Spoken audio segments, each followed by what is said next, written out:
selection of apparel from t-shirts to performance sport shirts, even jackets and hats. They feature low minimums and no setup charges on most orders. Turbo Threads is located at 1503 Golf Course Road in Rio Rancho, or find them on Facebook, online at turbothreads.com, or call 999-1234 for Turbo Threads.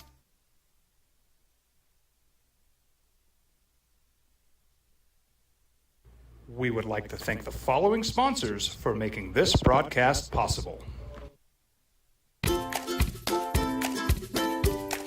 The Yeller Sub, located on 7200 Montgomery Boulevard, serves breakfast all day long along with classic hot and cold subs.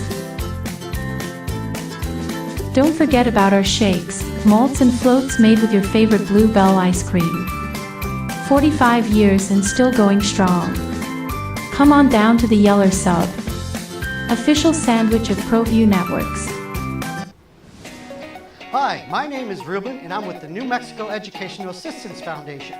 We are proud sponsors of high school and college sports. Either college or trade, we can help you find the funding you need. Go to nmfafsa.org. That's nmfafsa.org.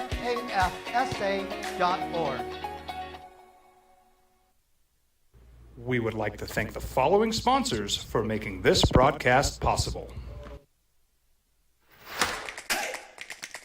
Albuquerque's leader in sports is ProView. From pros to prep, all your favorite action.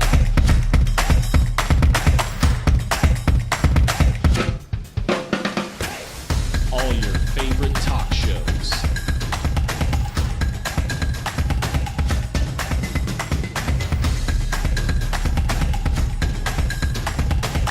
Find it on ProView Networks.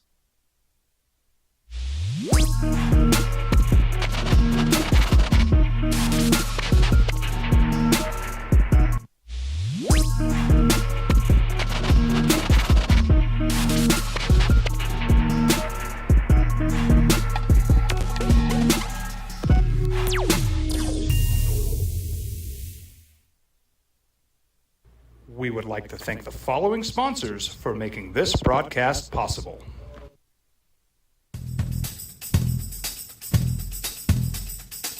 International Protective Services is a proud supporter of ProView Sports and New Mexico Youth Athletics. IPS provides residential and commercial security services in the Albuquerque metro area. For more info, please call 505-897-2420 or visit internationalprotectiveservice.com. You followed him from the first day he signed with the team. You remember the day he poured in 63 points? The night he played a sold-out concert to 30,000 people. The day he gave his infamous speech. That's why you believe in heroes. That's why you remember and collect their memorabilia. All in Autographs, where you can meet some of the greats, collect some of the greats, and share your own legacy. Visit All In Autographs, where you can celebrate the great and have your own piece of history. I'm David C. Chavez, personal injury attorney. For over 4 decades, our law firm has remained steadfast in our commitment to serving the remarkable people of New Mexico that have been injured through no fault of their own. I'm a New Mexican fighting for New Mexicans. I received my bachelor's degree at NMSU and earned my law degree at UNM. I can proudly say I'm both an Aggie and a Lobo. Call now and I will meet with you. 40 years strong, and we're still as local as red and green.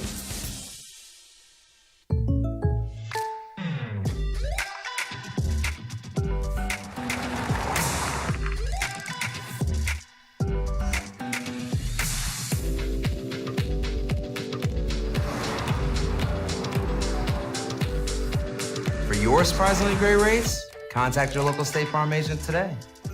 If you want the real deal, call State Farm agent Marty Size in Albuquerque today. Like a good neighbor, State Farm is there.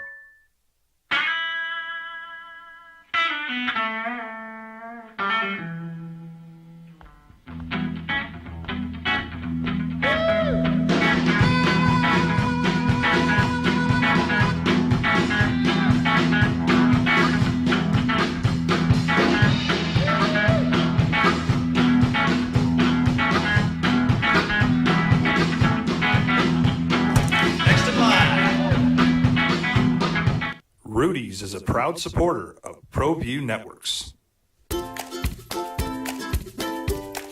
The Yeller Sub, located on 7200 Montgomery Boulevard, serves breakfast all day long along with classic hot and cold subs.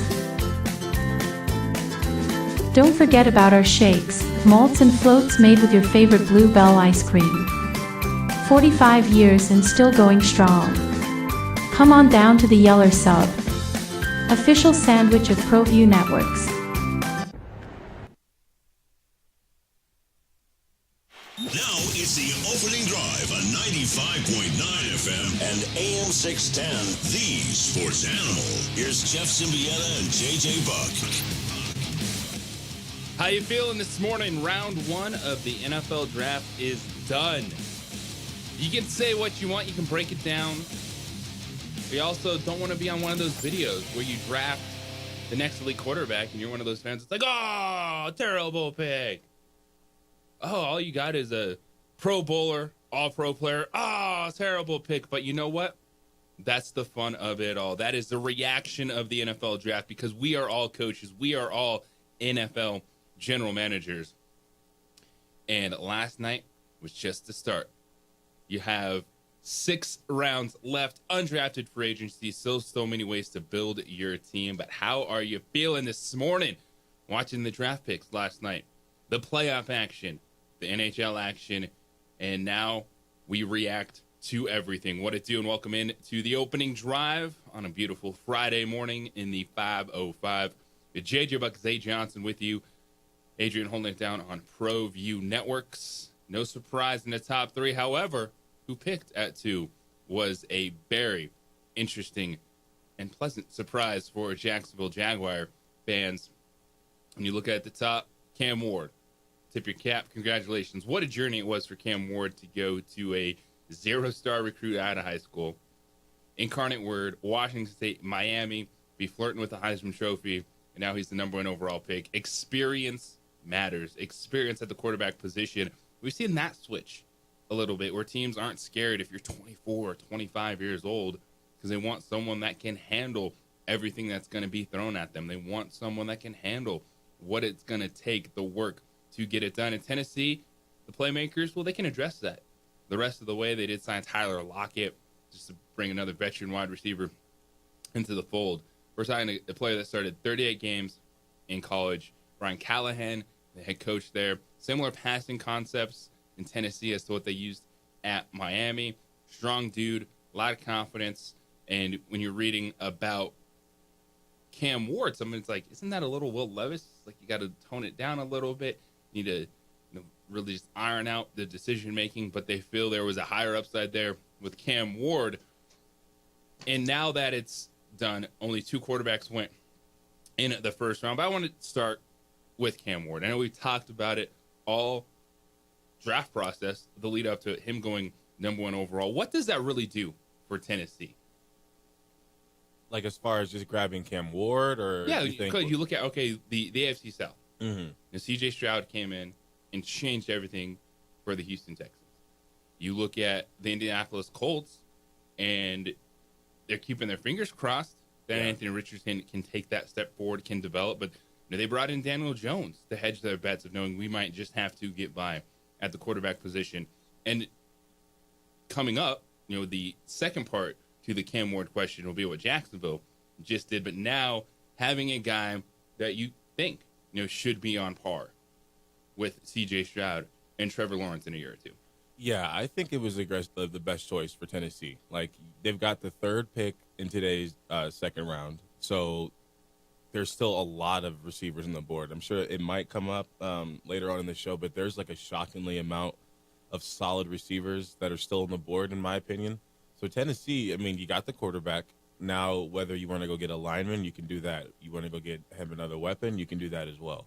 So that is one of the benefits that comes with, having the first pick of the draft is usually you have one of the first picks of the second round as well, unless you traded it away. So I think it's still kind of to be determined. You don't want to put him in a situation that I'll even give Will Levis the benefit of the doubt. Like, he wasn't in a great situation there. Like, it's not like he had a bunch of help or a Bryce Young. Although I think he's better than those guys, you don't want to do that to him. So I think that it's still to be determined, but I think now they need to put at least 4 to 5 more picks built around the concept of making sure he's successful. And you look at what's he going to be thrown to. Was wide receiver 1 will be Calvin Ridley. You have some veteran guys. They just brought in Tyler Lockett, Van Jefferson, depth like that, but absolutely could see them attacking a wide receiver. And I wouldn't, keep it off the board of even a running back with Tony Pollard and Tajay Spears. That was a solid combination last year, but playmakers for Cam Ward and the Tennessee Titans. And when you look at the AFC South now, because number 2, that was no doubt about it going to be Travis Hunter, but he thought it was going to be Travis Hunter to Cleveland, and all of a sudden, yesterday afternoon, it started picking up. It got hot. You realize the draft is around the corner. Teams are getting antsy, and the reports were the Jacksonville Jaguars wanted to make a splash. We're like, okay, it's probably Ashton Jeanty then. We were talking about it the last few days. Jeanty going to 5. Liam Cohen, the new head coach in Jacksonville, adding a weapon to that offense. Well, they added a weapon, and it was a trade up to number 2. And it was a big-time winning move from the Jacksonville Jaguars to bring in Travis Hunter, who can play opposite Brian Thomas Jr. Then all of a sudden you look, all right, AFC South, best receiving duo right there. No excuses for Trevor Lawrence in this offense. Has 2 outstanding down-the-field playmakers, 2 outstanding guys to attack the football, 50-50 balls, high point, all the fun stuff you talk about with big-time playmakers. And, oh, by the way, you can sprinkle him in on defense. That is going to happen with Travis Hunter. I love the move from Jacksonville's standpoint of knowing that you can't wait around anymore. You have to maximize it right now. You have another head coach for Trevor Lawrence. He has to take that step forward and lead that franchise. No excuses offensively when you have 2 players like that on the outside. So have Travis Etienne in the backfield. And for Jacksonville to be aggressive like that, what did it cost them? Well, they traded the 5th pick, 36, so their second-round pick and a first-round pick in 2026. But I think this was a steal for the Jaguars to get Travis Hunter. Yeah, I mean, it's one of those things where we make all these mock drafts, right, and we think we know what's going to happen. And it's funny because Jacksonville, I'm sure they knew a long time ago that they were going to make this trade up to get Travis Hunter at number 2. And, I liked it. They got the draft going, got things going right, right away. I like the pick as well. I think it's a winning move. It's all about pouring into your investments. And they've shown that, at least for right now, they're sticking with Trevor Lawrence. And you can't do that and then, strip him away of weapons. So I think it's definitely smart. I'm sure he's happy with it as well. Go get the best receiver. We were talking about Ted McMillan and Matthew Golden, but that's because we all knew that Travis Hunter was, in a different category. So I think the Jacksonville Jaguars went up and got their guy. Great move by Jacksonville. And then you say, all right, well, what is Cleveland thinking? What are they telling you? And they're telling you they're still playing the long game. And that it wasn't, and we knew it wasn't going to be one of the other quarterbacks in the top 3. George Sanders, Jackson Dart. But we figured, all right, it will be Travis Hunter. And then, no, they're telling you they are playing the long game. That, at least right now, their head coach and general manager have the confidence that they'll be able to use that extra first-round pick next year. So Cleveland drops to 5. They go Mason Graham. Love that pick. The defensive tackle. Now you have Mason Graham wrecking havoc inside. He play the defensive tackle. He can play the end in a 3-4, move him around. You have Myles Garrett. Oh, my goodness. So the foundation is there for the Browns, and it's been there for a while. And I like the move from Jacksonville. You get it from Cleveland's standpoint. They feel that they do have a window to use those picks next year. You got Lamar Jackson and Joe Burrow in your division, and who knows who Pittsburgh's going to have when it's all said and done. When it's all said and done, that's still a question that we're going to get to this morning. Is if the quarterback wasn't there, make the moves, which I'm fine with. Now, do you miss out on the best talent in the draft? Possibly, but you get the best defensive tackle to pair him with a ridiculous edge rusher, probably the best defensive player in the game. Myles Garrett. And the big thing here is there had to be a trust. And we talk so much about Kevin Stefanski and Andrew Berry. And, they're getting opportunities because ownership came out was it, like last month, Jimmy Haslam saying, yeah, we messed up to Deshaun Watson. We swung too big, wasn't good. So you understand that there's still a trust, still a process that they're willing to build the foundation of that football team. You said process too, Yeah. and I was going to say this seems a little bit Philadelphia Sixers, like with the whole trust the process, play the long game. Not that worked out, but you look at what they're doing, and as far as strategy wise, I love the pick. I think they are definitely trying to control the D line because of the quarterbacks in their division. I'm actually very shocked. I'm shocked that Cleveland, I think they made a good move, and they don't usually make too many good moves in my opinion. But I still think they need to go get their quarterback, and there's a lot of them left. Well, and let's get into that on the other side, because we're going to run down the first round and the domino effects of the top 5 and who was a winner, right? I don't think there was any losers at this point in time. You could say, hey, did you draft best player available versus need?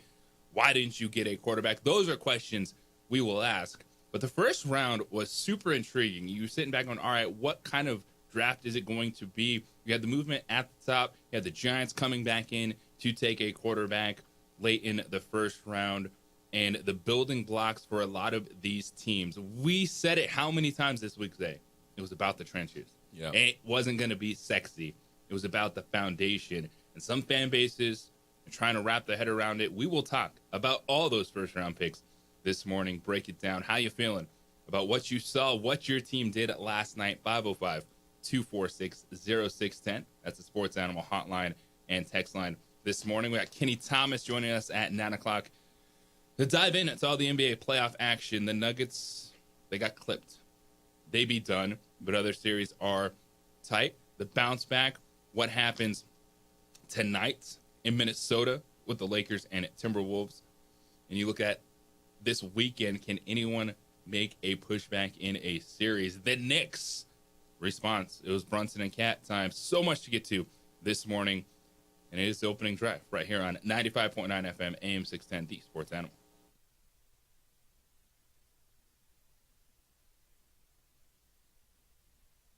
We would like to thank the following sponsors for making this broadcast possible.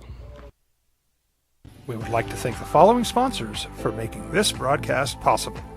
For over 20 years, Evergard Roofing and Solar has been committed to customer service. Locally owned and operated, Evergard offers both commercial and residential roofing and solar services. For more info, please call 505-821-9543. Evergard Roofing and Solar are proud supporters of ProView Sports Network and New Mexico Youth Athletics. Hi, my name is Daniel Chavez, and this is my business partner, David Chavez. We are the owners of Indeed Safety. Indeed Safety is a local safety consulting company helping our clients with their safety needs for their projects.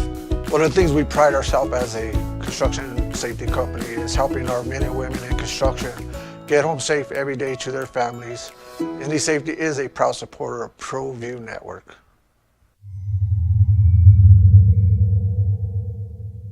ProView Networks would like to thank the following sponsors for making this broadcast possible. Hans Whitler Automotive, German car maintenance and repair in Albuquerque, New Mexico. Call 505-294-7684 or visit hanswhitlerauto.com. International Protective Services is a proud supporter of ProView Sports and New Mexico Youth Athletics. IPS provides residential and commercial security services in the Albuquerque metro area. For more info, please call 505-897-2420 or visit internationalprotectiveservice.com. Albuquerque's leader in sports is ProView. From pros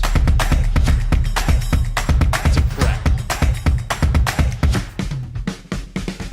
all your favorite action.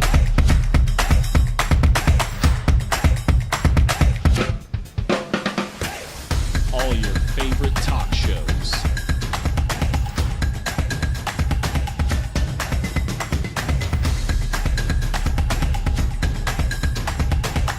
Find it on ProView Networks. We would like to thank the following sponsors for making this broadcast possible.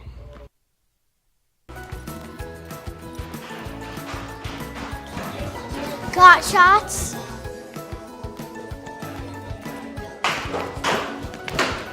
Got shots.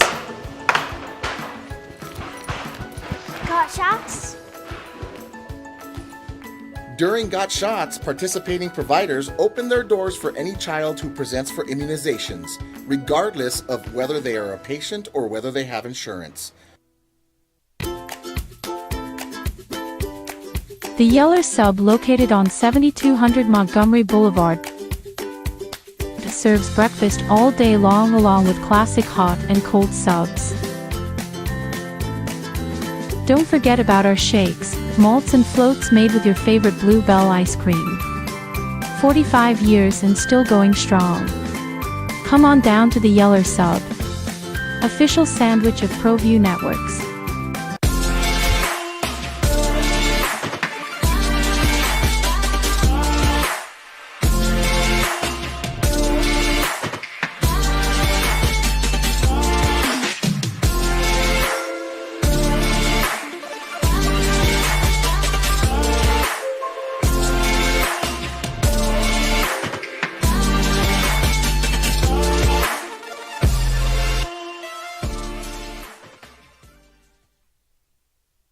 We would like to thank the following sponsors for making this broadcast possible.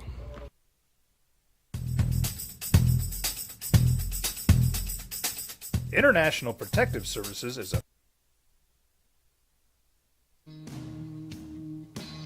So what did the NFL tell us about this quarterback class? 2 quarterbacks went in the first round. Cam Ward, easy, number 1 overall pick. To the Tennessee Titans. Then we were wondering, 6'9", 21. Shedeur Sanders. Maybe it's Jackson Dart. Nothing. Nada. You're waiting. You're waiting. You're watching the shots of Shedeur Sanders. You're waiting. And then 25 comes around. Houston Texans are on the clock, and the New York Giants are like, hello, Houston, here's $34.99 and a 3rd-round pick we'd like to move in the 1st round. And the Texans are like, we'll take that. Thank you very much. The Giants are on the clock, and the Giants select Jackson Dart, quarterback from Ole Miss. It's the opening drive here on 95.9 FM, AM 610, The Sports Animal. J.J. Buck, Zay Johnson with you this morning. 505-246-0610, Sports Animal hotline and text line. So what the NFL told you about this quarterback class is... It's not as good as last year's. Definitely not as good as last year, but they do not feel these dudes are going to elevate. And if that's the case, if you're Shedeur Sanders, you keep your fingers crossed in, maybe you find yourself in Pittsburgh in the 2nd round. You go to a better place. But they're telling you that these guys, yeah, they could be good, but they're not someone that's going to lift everyone else up. And that's the feeling I got when you watched quarterback-needy teams pass on the other best quarterbacks available. Now, for the Giants to trade back up and get Jackson Dart in the 1st round, it shows that 2 things are working. One, the general manager and head coach realizing, hey, we still need to get the best player available when they picked that 3, and that was Abdul Carter. But then the pressure from ownership, who said this offseason, no surprise, but that John Mara said number 1 issue is getting a quarterback. And wanted a young quarterback in the room. Yes, they have Russell Wilson, Jameis Winston. That doesn't mean anything. That was not going to stop them from drafting a quarterback. But trading back into the 1st round shows you that, okay, that was the pressure from ownership saying, all right, we need someone to build around. We need someone right now. It's not going to be at 3, okay, but you got to go get it. They traded back up in to get Jackson Dart. And I know you're a Shedeur Sanders guy, and that conversation is going to continue into tonight. But Jackson Dart, the Giants, it feels like this is a no kind of brainer, at least. He's not starting the season as their quarterback. Yeah, It'd be like a Drake May situation where it comes in halfway through. Maybe he sits. But the fit of Jackson Dart and a Brian Dable offense. That's what all the whole Shedeur Sanders hype kind of made me forget that them trading back to up really to get a Jackson Dart. It's like you got Russ and Jameis Winston there, so he's not going to start. I mean, maybe you don't know that for sure, but I don't know if even if he was to come in and have a good rookie minicamp, have a good preseason, if he would be able to debunk Russ from the starting position after they just paid him and Jameis. So I guess maybe this is. I mean, Russ. I'm sure he's a good mentor, great mentor to have. He's going to teach you how to be a professional. Are their skill sets anywhere similar? Would you compare their skill sets at all? No, but that doesn't matter. Was Joe Flacco's skill set similar to Lamar Jackson? No. It was completely different offenses, and the Ravens had Joe Flacco when they drafted Lamar Jackson. I don't think Joe Flacco helped Lamar Jackson become better, though. I mean, I don't think anything. What he doesn't have, these guys just have to work together, watch film. Well, yeah, I was saying from a mentor standpoint. I think Joe. I don't. Was there I'm not. Did I miss a story where Joe Flacco was awful to Lamar Jackson? No. Joe Flacco won a Super Bowl. He absolutely helped Lamar Jackson get better. I would not say if you ask Lamar Jackson what changed him and made him a better quarterback, I don't think he would say Joe Flacco taught him something about his gameplay that made him better. It doesn't have to be about that. It's being an adult in the room. Exactly. But what I was saying was, do you think that maybe Russell Wilson would be able to help Jackson Dart turn into an NFL quarterback? Same way Joe Flacco could help Lamar Jackson. Yeah. Why? Because he doesn't run fast? Joe Flacco, we can clown on him all you want. He had one of the best postseason runs ever. Of course. He had multiple of them. He had very good playoff seasons. But it's not about playing the same exact style. Sometimes it is. Aaron Rodgers and Brett Favre. Aaron Rodgers took some of Brett Favre and made him better. Same with Alex Smith and Pat Mahomes. They're not similar styles at all. A little bit. Patrick Mahomes' evolution. What does that have to do with making someone better, though? If you're just...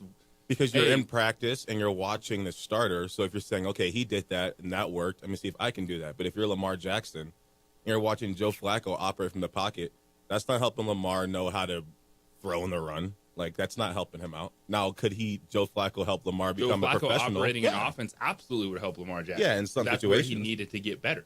Yeah, in some situations, for sure. But Lamar Jackson, his play style is not a compliment to Joe Flacco whatsoever. But that has nothing to do with, just mentoring 100%. Someone. It helps. It helps. It doesn't have to be a factor. But just showing up, watching film, how much work you're putting in, how you're dealing with teammates, being a leader. I don't think those are question marks with Lamar, but those are little things that you're talking about mentoring someone. Yeah, those are some qualities, but that's not all of the qualities. I'm saying exactly. So that's part of it. But what I was saying was that not only could Russ, the same things Joe Flacco could have taught Lamar Jackson, Russell Wilson can teach Jackson Dart. Exactly. What I was saying was, would there be an extra bonus? Because if their play styles were similar, it'd be even more that Russell Wilson could help them with. I wasn't saying that Russell Wilson can't teach Jackson Dart anything unless they play the same. If that makes sense. I do understand what you're saying. Okay.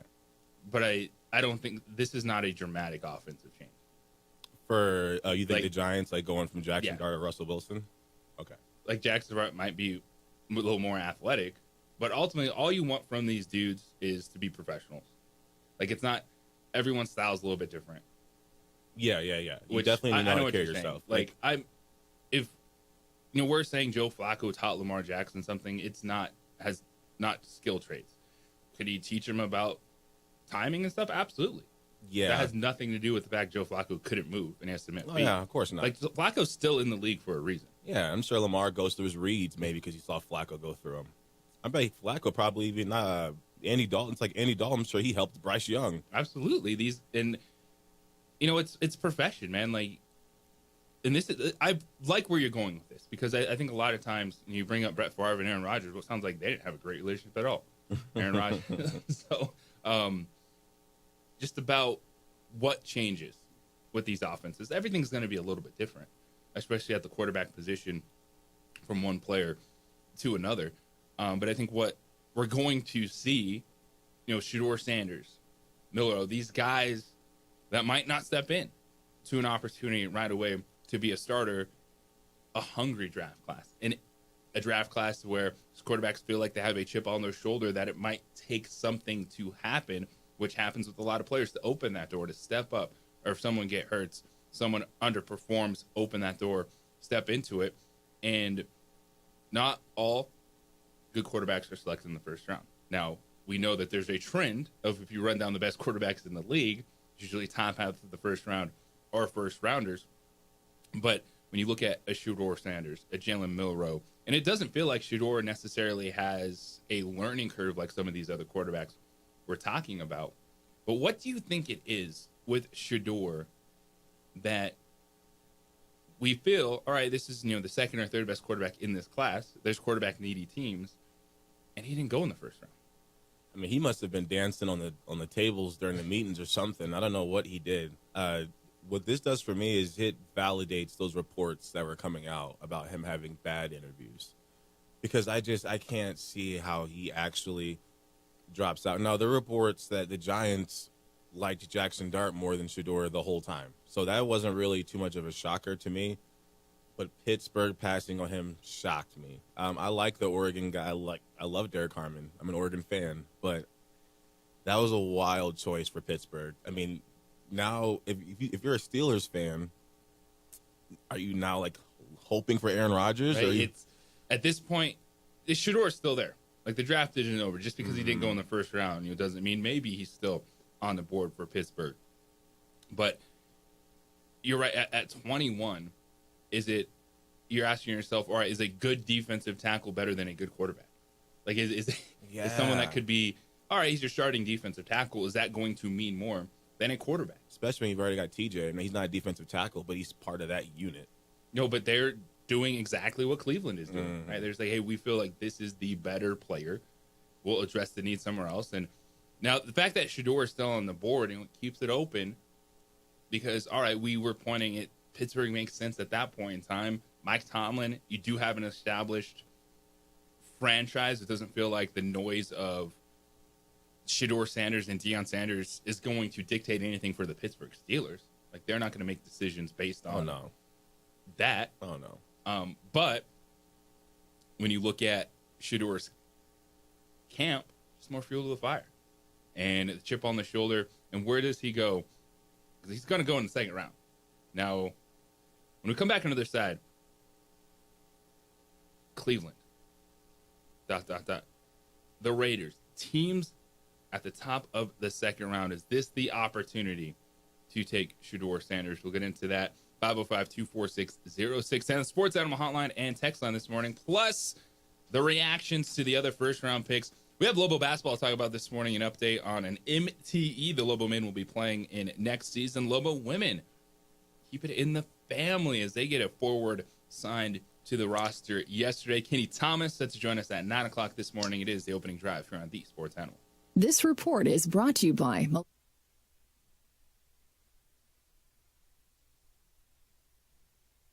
We would like to thank the following sponsors for making this broadcast possible.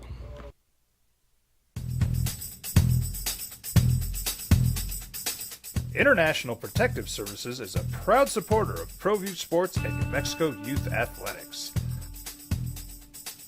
IPS provides residential and commercial security services in the Albuquerque metro area.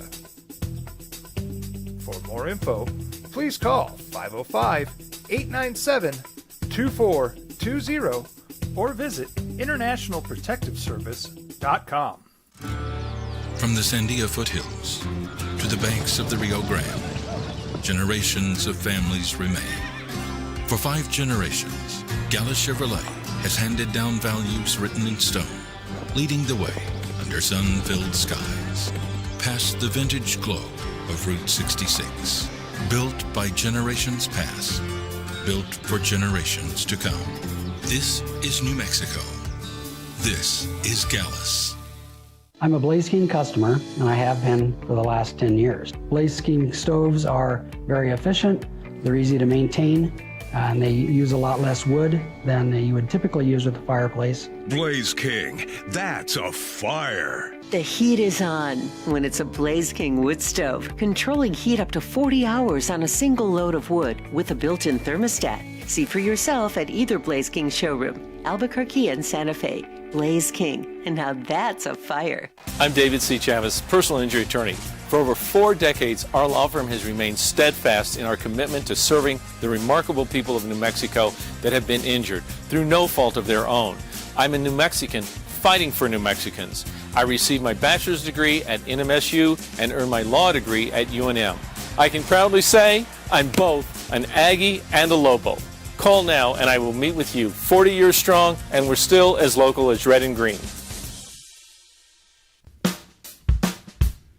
Well, I'm going to the frontier, walk up to the cashier, order up a root beer and a number one. Cover it with green stuff, one scoop is not enough. Find a booth is real tough, back by the Duke.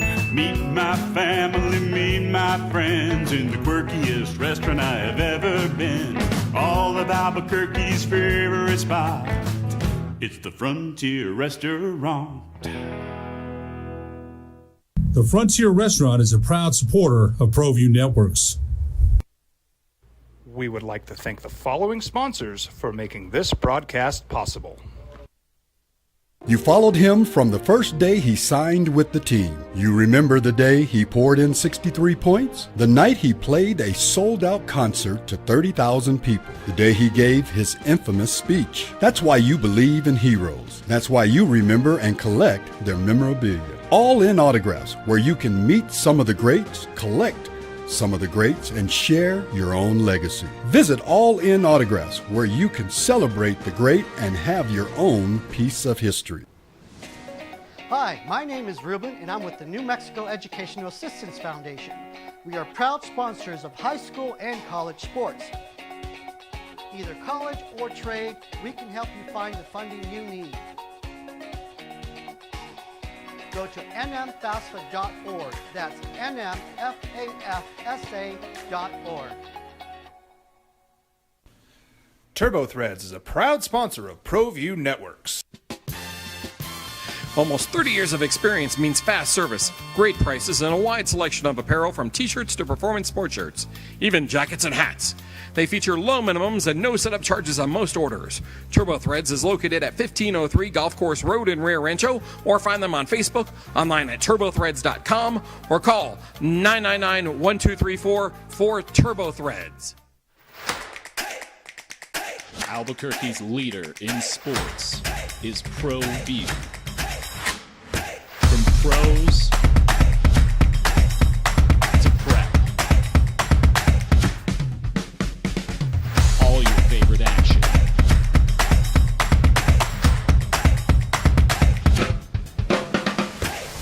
All your favorite talk shows.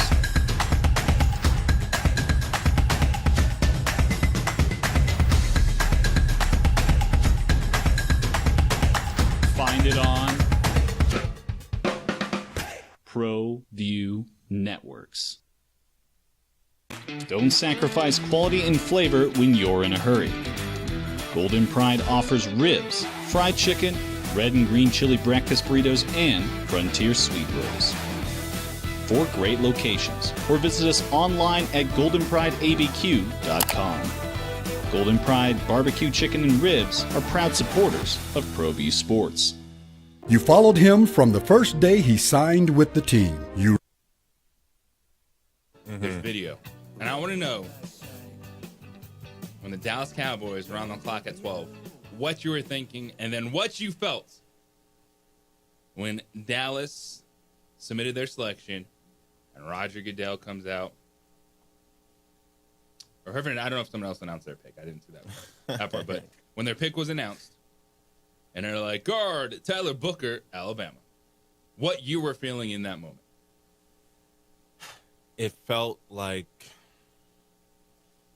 when you have, as you're a kid and you see your parents, like say your parents, you win $1 million at the lottery, right? And your parents like, I'm keeping this money for you. I'm putting it in a fund. You don't get to use it right now. We're going to plan for the future. I know you see it and I know you want it, but you can't have it yet because you need to be disciplined and you have to wait and do this the right way. That's how it felt. It felt like, here's the big shiny toy. It's right there in front of us. Go get Matthew Golden. You know, going into the draft, it was Ted McMillan and Matthew Golden. Those are the 2 guys I was hoping would be available at pick 12, and I thought that'd make the team better. Because I felt like if No, that's if they picked at 12. I felt that if they weren't going to get one of those two guys, there's nobody else you can't trade back to get. So when they picked Tyler Booker, when I did my research, I like the pick. I still love the pick. I think he's an awesome player. But I think he would have been there at like 20 or 21 or 22. So it's like you didn't have to grab him at 12. You know, like, and all the pre-draft boards, and they're not super important. Obviously, we just saw how the first, 5 picks of the draft went. But he wasn't on anybody's top 15, top 20. Like, he wasn't projected to go that high. So I don't know why Dallas. No, Jerry did say that they were hearing offers. They just didn't like the offers to trade back. So they were like, okay, we're going to go with a guy that we like at 12. They love it. I guess I have no choice but to go along with it. But I did want a receiver, but there's a lot of receivers left. If somebody like Burden falls and we grab him, I'll be content. So I'm holding off for now. It was a smart football move. Yeah, you were saying they need line. Well, there's a reason that 16 picks in the first round of the NFL draft were either offensive linemen or edge rushers and defensive linemen. It's building in the trenches. And it's a draft that might have lacked some of the upper echelon skill player talent, outside of, you mentioned Matthew Golden. We saw 3 wide receivers go in the first round, 1 running back, a pair of tight ends. So this was a draft about solidifying the foundation of your football team. And I like the move for the Dallas Cowboys because protecting your quarterback matters. And what do they want to do as well? They want to be a physical football team. Brian Schottenheimer is the head coach. He's talked about it all offseason long, about wanting to run the football, about having a physical approach. Tyler Booker is a guy who can slide inside, and there's nothing wrong with depth. And they need it, too. When you look at Brock Hoffman, who started 7 games at right guard last year. They went and got Robert Jones in free agency. So you want those options. You want that depth inside, and I'm good with it. And you look at the Dallas Cowboys, and there's question marks overall. The investment in Dak Prescott. What can Dak Prescott be moving forward with that franchise right now? But you look at the first round, it's CeeDee Lamb, Micah Parsons, Tyler Booker. Because when they were successful, when you were going back and you're talking about the 12-win seasons for the Dallas Cowboys, where did it start for them? They had a great O-line. The offensive line. And so I'm with you about wanting more. And I think what you bring up is these teams realize that in the second round you can start attacking the other skill position players. Like what wide receivers are available. Mm-hmm. Well, Jaden Higgins, Iowa State is there. You mentioned Luther Burden from Missouri. You know, he was a guy that going into the season, people thought he was going to be a top 10 or 15 pick. Yeah, even a few months ago, he was getting mocked top 20, top 15. It's kind of, you know, sometimes that happens. Maybe you don't like the production you see, something just off a little bit in pre-draft. Well, now it's an opportunity to get a guy like that in the second round. But I'm good with what the Dallas Cowboys did because it's smart football. And there's a reason, too. You look at 8 offensive linemen, 8 edge rushers, or defensive linemen go. It's a question, of course, about the talent at the certain positions, because when you look at what we saw happen, the Raiders absolutely benefited from the Jacksonville Jaguars and really specifically the Cleveland Browns moving out from number 2. Because if Cleveland says no, we're holding pat, we're taking Travis Hunter, we're moving on there, then I see Jacksonville taking Ashton Jeanty at 5. Well, instead, Jacksonville trades up. They go Travis Hunter. Cleveland goes Mason Graham. And then you have Ashton Jeanty. We were talking about this for a while there at 6. But Pete Carroll loves himself some Mountain West running backs. You go back to 2018. He took Rashad Penny in the first round. He goes in the 20s. But Rashad Penny, the running back from San Diego State. Fast forward to last night, you get Ashton Jeanty in there. And, of course, Jeanty, 2,600 rushing yards last year, second most in an FBS season, helped Boise State get to the college football playoff. You have Pete Carroll, you got Geno Smith, you got Ashton Jeanty, you got Brock Bowers. That's another team that can attack some of the skill position players looking for a wide receiver too. That is a spot where you sit pat and you say thank you very much, because that's an excellent selection for the Raiders there at 6.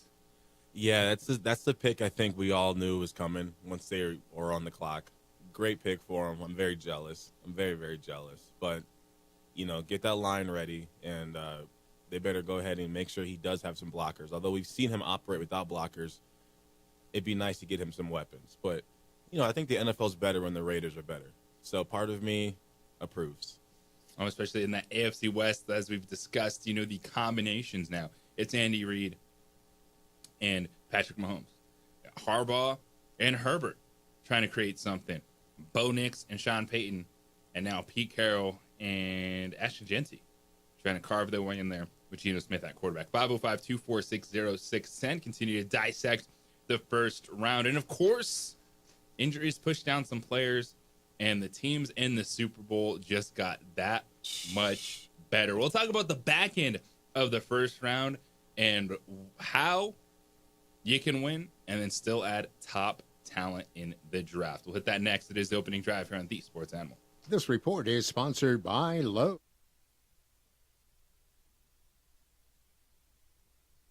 We would like to thank the following sponsors for making this broadcast possible.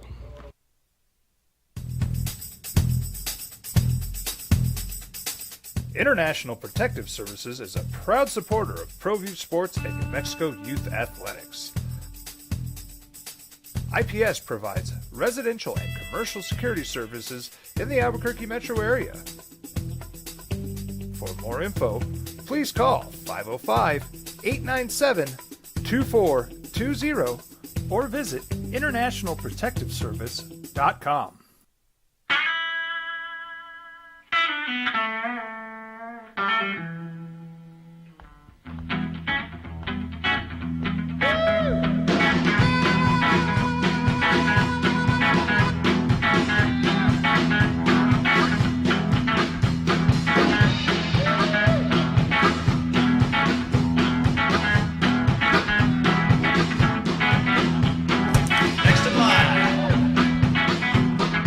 Rudy's is a proud supporter of ProView Networks. Albuquerque's leader in sports is ProView. From pros to prep, all your favorite action.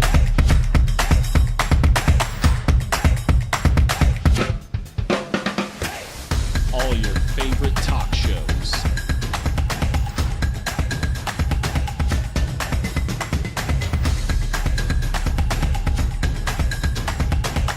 Find it on ProView Networks.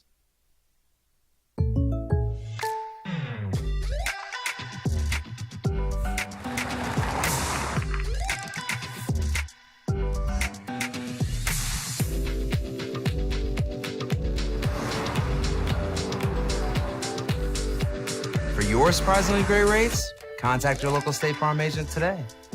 If you want the real deal, call State Farm agent Marty Size in Albuquerque today. Like a good neighbor, State Farm is there.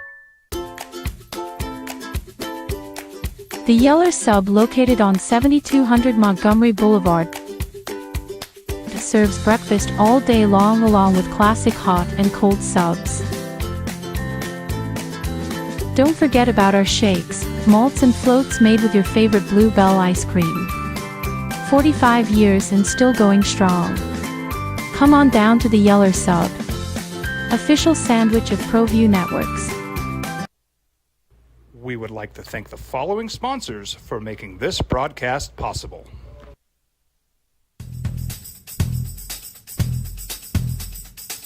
International Protective Services is a proud supporter of ProView Sports and New Mexico Youth Athletics. IPS provides residential and commercial security services in the Albuquerque metro area. For more info, please call 505-897-2420 or visit internationalprotectiveservice.com. We would like to thank the following sponsors for making this broadcast possible. For over 20 years, Evergard Roofing and Solar has been committed to customer service. Locally owned and operated, Evergard offers both commercial and residential roofing and solar services. For more info, please call 505-821-9400 9543. Evergard Roofing and Solar are proud supporters of ProView Sports Network and New Mexico Youth Athletics. I might not be in the cage as much anymore. Just like riding a bicycle, I can pick up the fight from where I left off. I'm not some slick-haired outsider posing with borrowed gloves. I grew up here. New Mexico is in my blood. I'm a New Mexican fighting for other New Mexicans. I'm Adam Oki. I'll be your champion in the courtroom. We would like to thank the following sponsors for making this broadcast possible. Hi, my name is Daniel Chavez, and this is my business partner, David Chavez. We are the owners of Indeed Safety. Indeed Safety is a local safety consulting company helping our clients with their safety needs for their projects.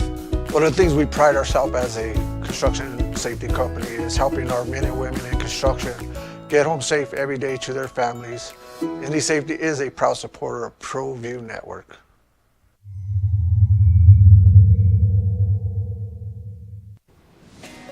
Hi, my name is Ruben, and I'm with the New Mexico Educational Assistance Foundation.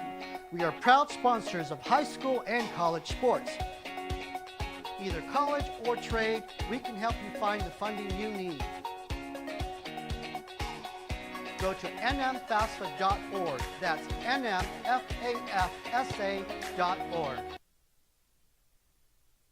The Sports Animal. Take advantage. Maybe some medical flags.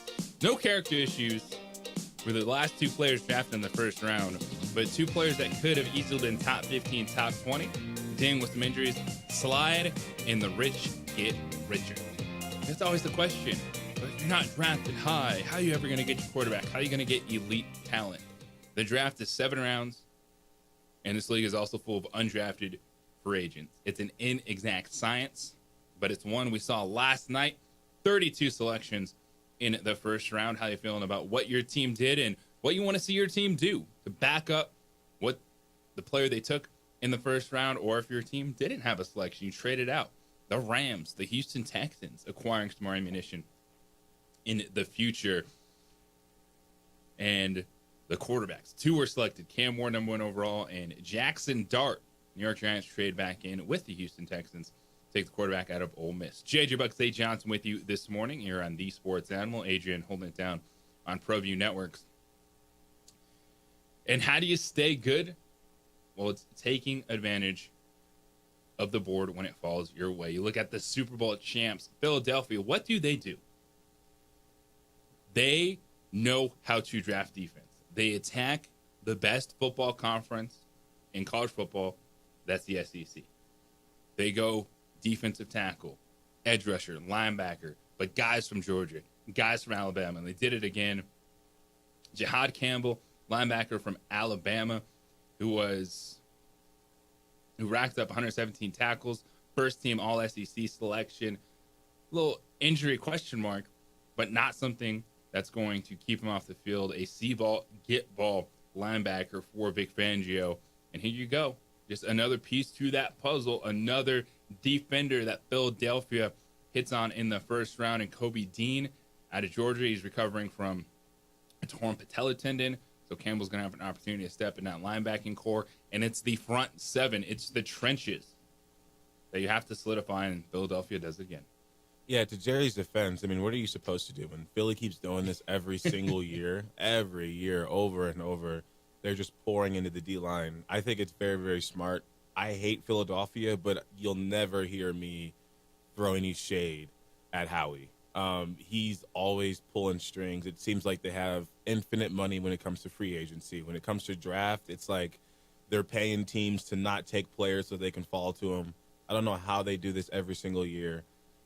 And they've done it again. I mean, it's a great addition to their defense. And that's the thing. They're not scared to take these guys that have slight injury question marks because they've already got a stacked D-line. So it's basically like low risk, extremely high reward. Like if he works out, amazing. If something happens and he needs an extra season, it's not like we're starving on the D-line or we're not starving on the front 7.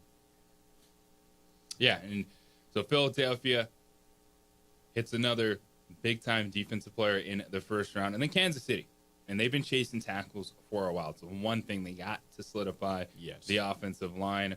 You look at what they've gone through. The Chiefs have started 6 different players at left tackle over the past 4 years. But they get a player in Josh Simmons who could have been graded as a top 2, top 3 offensive tackle in this draft. Well, he's dealing with a torn patellar tendon.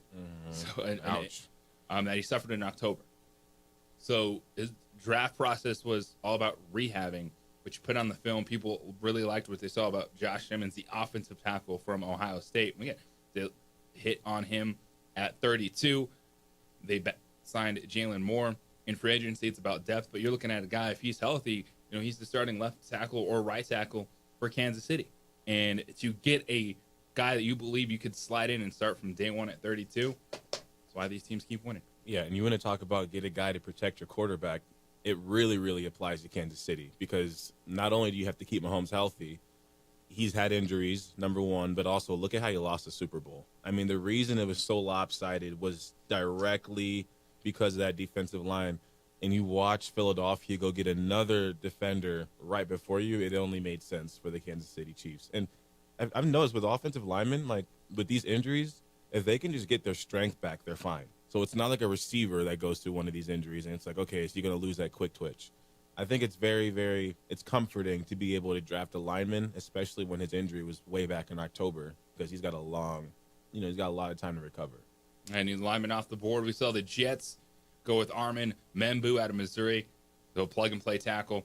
And they drafted a tackle last year in the first round. So they believe they have bookend offensive tackles for Justin Fields and Aaron Glenn in year one. Kelvin Banks Jr. goes number 9 overall spot. Maybe we thought we'd see Shedeur Sanders or Jackson Dart. The Saints say, no, we're going tackle. They needed a guy that could play their outside or maybe slide inside. Banks started 42 games at left tackle for Texas. So, he's good to go there. Talked about Booker, the guard, going to Alabama at 12. And at Seattle goes FCS, North Dakota State guard, Gray Zabel, to fit into their outside zone running scheme. And then what we saw with Josh Simmons at the end of the first round. When you were looking at best player available versus need, I really think we saw that pop, with 19, 20, 21, 22, and 23. Yeah. Of the draft. And so the Buccaneers have Mike Evans, Chris Godwin. McMillan was a wide receiver out of Washington that started to come on at the end of last year. And what did they do? They got Emeka Egbuka, Ohio State wide receiver, who I thought was the best player in the first round, even with Ted McMillan there. Because I like his versatility. He can play in the slot. He can play outside. And so that definitely has to be best player available. Because when you look at who they have in the receiving room, and then for them to draft the Ohio State receiver, I think that was just, hey, they have him graded over everyone else. And then we'll get into what Denver, Pittsburgh, the Chargers with Hampton. After great signing pick. Najee Harris in the offseason, but doubling, tripling, quadrupling down on what they want to do with Jim Harbaugh. We got a lot to get to this morning. We've been super hyped on the first round of the NFL draft. Kenny Thomas, the Lobo legend, NBA veteran, is going to join us at 9. We dive into the hoops, everything we saw on the floor last night. Lobo basketball has an MTE they're going to be playing in, and it's a really good field this upcoming season. The women added another player to their roster. 505-246-0610, Sports Animal Hotline and text line. JJ Buck, Zay Johnson. It's the opening drive here on the Sports Animal.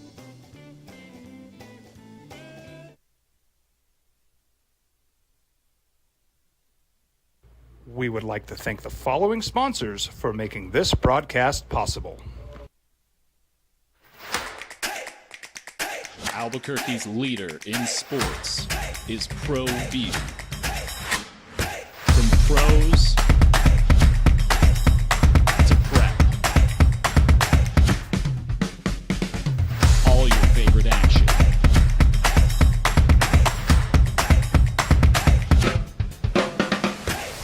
All your favorite talk shows.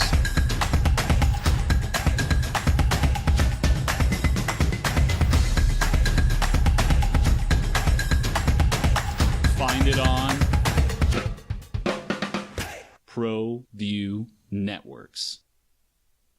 ProView Networks would like to thank the following sponsors for making this broadcast possible. Hans Whitler Automotive, German car maintenance and repair in Albuquerque, New Mexico. Call 505-294-7684 or visit hanswhitlerauto.com. Well, I'm going to the frontier, walking to the cashier, order up a root beer and a number one. Cover it with green stuff, one scoop is not enough. Find a booth is real tough, back by the Duke. Meet my family, meet my friends in the quirkiest restaurant I have ever been. All of Albuquerque's favorite spot, it's the Frontier Restaurant. The Frontier Restaurant is a proud supporter of ProView Networks. Don't sacrifice quality and flavor when you're in a hurry. Golden Pride offers ribs, fried chicken, red and green chili breakfast burritos, and Frontier sweet rolls. 4 great locations, or visit us online at goldenprideabq.com. Golden Pride Barbecue Chicken and Ribs are proud supporters of ProView Sports. I'm David C. Chavez, personal injury attorney. For over 4 decades, our law firm has remained steadfast in our commitment to serving the remarkable people of New Mexico that have been injured through no fault of their own. I'm a New Mexican fighting for New Mexicans. I received my bachelor's degree at NMSU and earned my law degree at UNM. I can proudly say I'm both an Aggie and a Lobo. Call now and I will meet with you. 40 years strong, and we're still as local as red and green.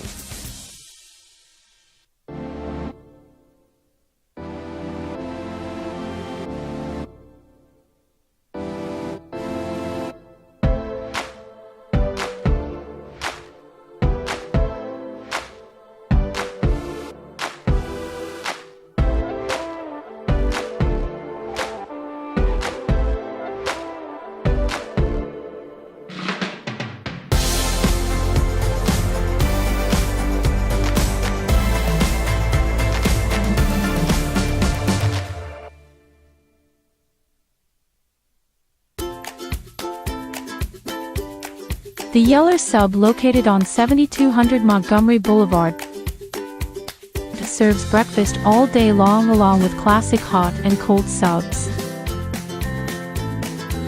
Don't forget about our shakes, malts and floats made with your favorite Blue Bell ice cream. 45 years and still going strong. Come on down to the Yeller Sub, official sandwich of ProView Networks. Hi, my name is Ruben, and I'm with the New Mexico Educational Assistance Foundation. We are proud sponsors of high school and college sports. Either college or trade, we can help you find the funding you need. Go to nmfafsa.org. That's nmfafsa.org.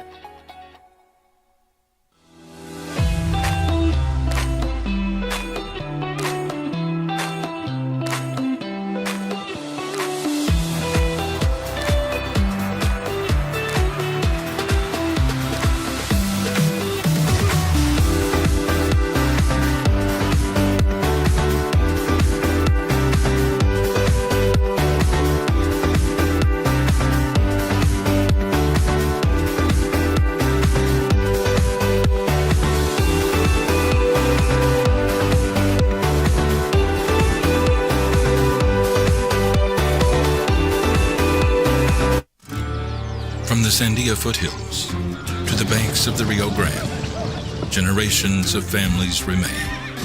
For 5 generations, Gallus Chevrolet has handed down values written in stone, leading the way under sun-filled skies, past the vintage glow of Route 66. Built by generations past, built for generations to come.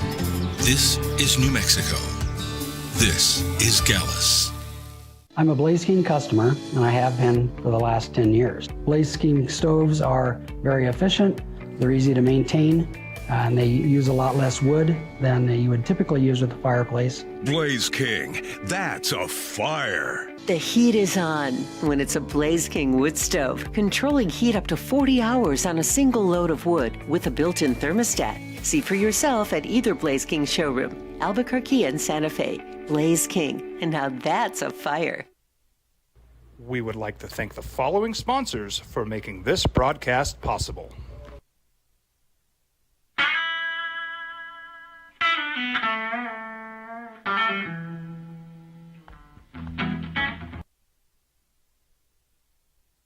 The Sports Animal, your home for the NFL, the Super Bowl, the NCAA Tournament, and the Final Four.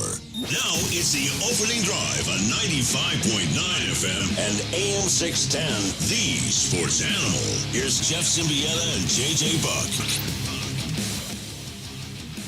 15 selections in the first round are from the SEC, 11 from the Big Ten, 2 from the ACC, 2 from the Big 12, 1 FCS player, and 1 player from the Mountain West Conference. Yes, you can still claim him for the time being. I know that's salty. There's some bad blood between the future Pac-12 members, those that will be left behind in the Mountain West. But conference has pushed out first rounders. Josh Allen, Mountain West football, Wyoming. We've seen big-time players make big-time plays in the Mountain West Conference and go on to the next level.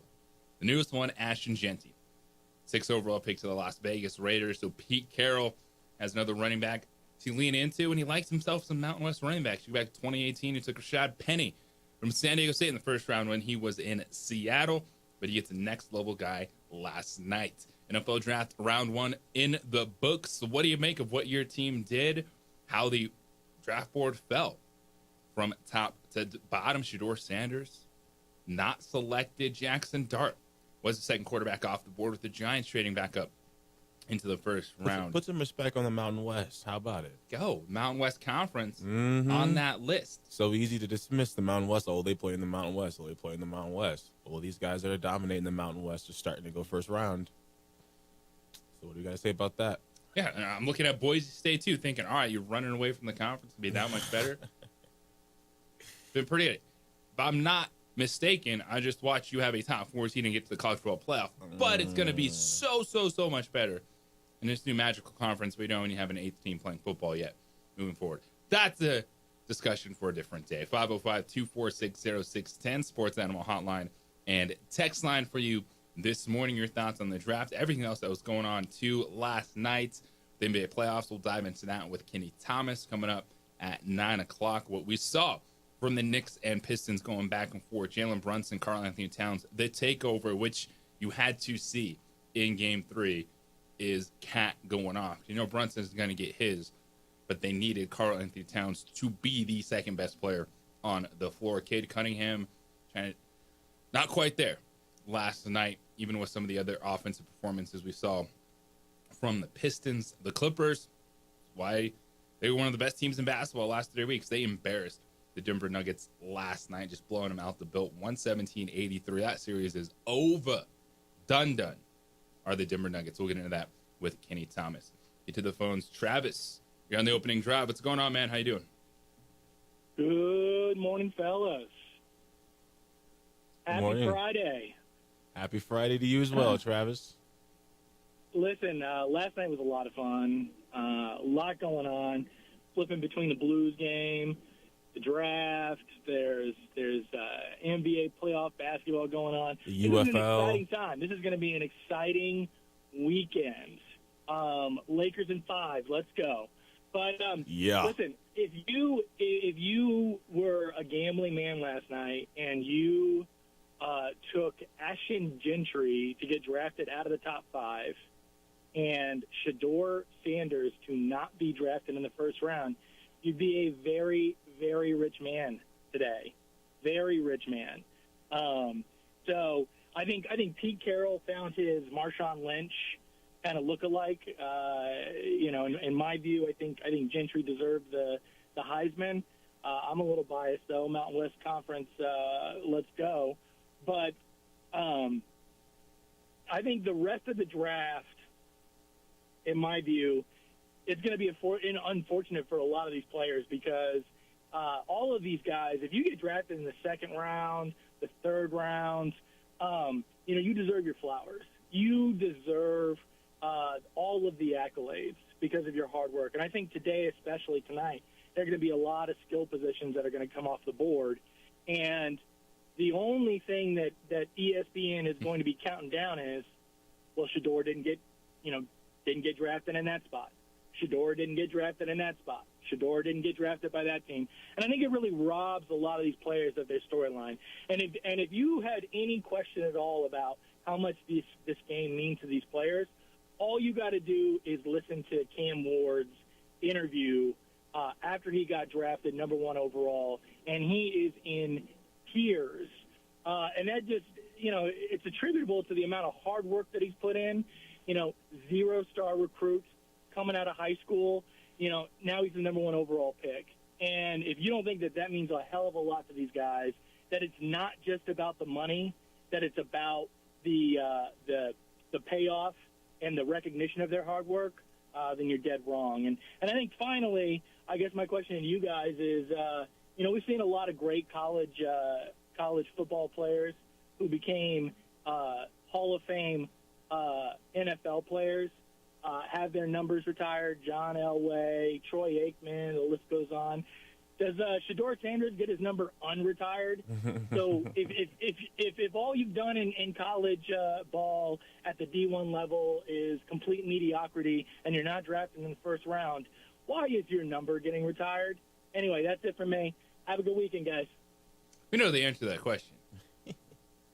Because your dad is the coach and the what have you done for me now society. As he mentioned, he's like, why do we need to wait on this? I got it. Shedeur Sanders, and to his point, yeah, he's a quarterback. He's someone I think can be a good quarterback in the NFL, so there's going to be hype on him. He's going to take some of the flash away from the other players in the second round, but it's a fascinating story. I didn't think he would slip out of the first round. Falling, I could see him fall. 21, something like that. I figured that is where he would go. But to completely fall out of the first round, that is a shocking story. Yeah. No, it's something that people were starting to say could happen, but it sounded like when I would hear it, I'm like, okay, you're just being a hater. Right. You're just throwing bad juju out there. And then it happened. And then you start thinking back, like, okay, what did he do? Like, at this point, we've seen, and I know this draft's different, and I'm not just going to start degrading players, but J.J. McCarthy. Like, someone's going to tell me that Shedeur didn't look like a better college quarterback than J.J. McCarthy. To me, I know, I'm like, they're so similar to just the styles, right? No, but like, yeah, McCarthy and Shedeur, they have the same exact arm. Mm-hmm. Yeah. When you look at what they were doing, and it's much different. And McCarthy was in a much better situation with the team around him, what he was asked to do. But I'm right there with it. I think Shedeur would have been graded right there in that mix last year of those quarterbacks. So I think, you do see the top 3 go, probably Penix and maybe Nix. But I think your point on J.J. McCarthy, I look at McCarthy and Shedeur Sanders, I don't see a drastic difference. And McCarthy was a 10th overall pick. Yes, it's got to be. It had to have been those interviews, and I just would hate to believe that. Like, I would hate to believe that he really went in for one of the biggest or the biggest opportunity of his life and really handled it as if he was owed it already. That's what the reports are. And, you had analysts like Marcus Spears and these different guys like, oh, I need to figure out who these reporters are. That's bogus. But then you see this happen, and it's like, you're telling me not one team wanted to grab him? And with that, it's the NFL. These are grown men. There's egos. There's attitudes. And these franchises deal with it all the time. And you're not going to pass up a good player just because. Maybe there's a little bit of noise. All right, the ego wasn't there. But, Shedeur, when you see him, yeah, he's confident. He might call out his teammates at times. It's not nothing new in sport. So I think what you're asking is this on Shedeur? Is it on the entire media package that's surrounding him? Because if you're telling me, we don't think Shedeur would grade out at quarterback that high. Okay, I understand. But usually the need pushes these guys up. So is it a little bit of both? Of people feel he just is an average quarterback, and then you combine that with the media presence, and people feel that they don't want that at quarterback right now. Yeah, at least in the first round. And you think about it, I mean, we've seen this with other quarterbacks. If you just try to think of quarterbacks that had the whole media thing with them, and how did that affect other GMs? Number one, Aaron Rodgers, I believe he's going through it. I believe we saw, not for different reasons, Kaepernick went through it. But then we also saw, who else? Johnny Manziel, Tim Tebow, even him. Tim Tebow could have been maybe just like a second string, third string quarterback for longer. But you're like, do we want the media haul that comes with him? And even when he was picked up by different teams, I know there were plenty of other teams that were like, yeah, it wouldn't hurt to have a guy like Tebow on the team, but do we want to deal with that circus? So I think at that position, you definitely will see it. Whereas a guy like Antonio Brown was able to still get signed. Yeah.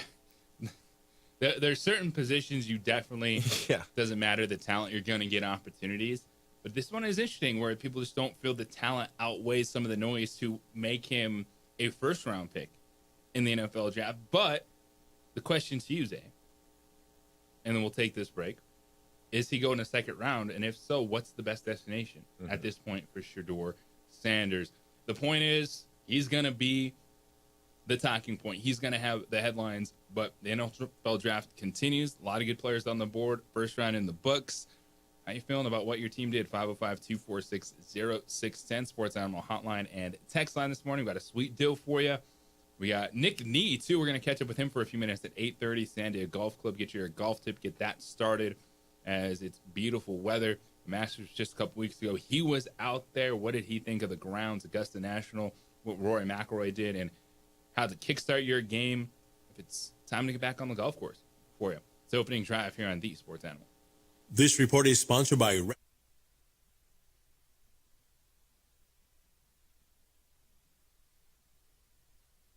We would like to thank the following sponsors for making this broadcast possible.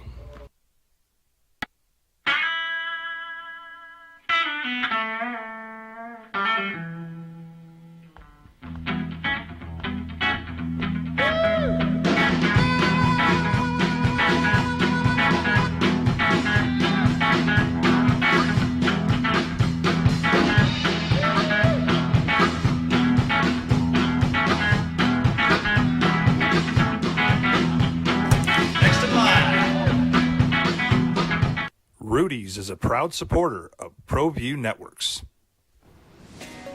Hi, my name is Ruben, and I'm with the New Mexico Educational Assistance Foundation. We are proud sponsors of high school and college sports. Either college or trade, we can help you find the funding you need. Go to nmfafsa.org. That's nmfafsa.org.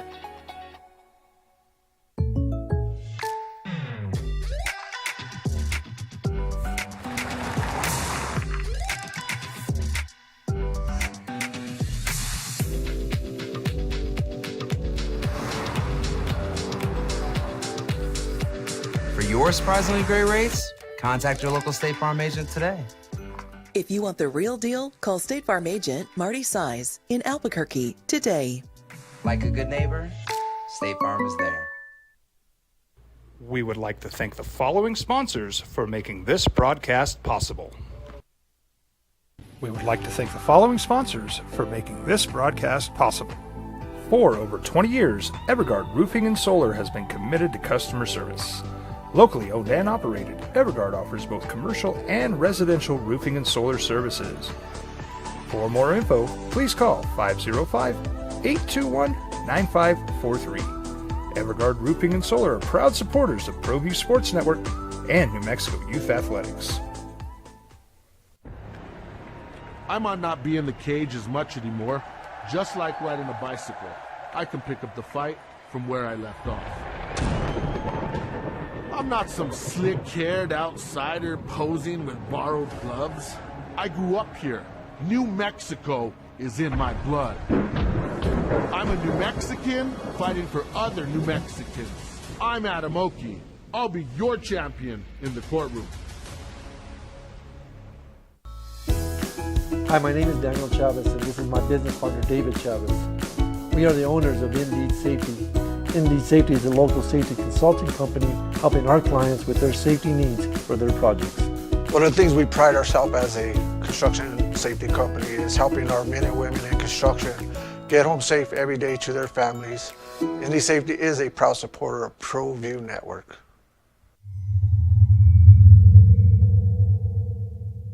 ProView Networks would like to thank the following sponsors for making this broadcast possible. Hans Whitler Automotive, German car maintenance and repair in Albuquerque, New Mexico. Call 505-294-7684 or visit hanswhitlerauto.com. We would like to thank the following sponsors for making this broadcast possible.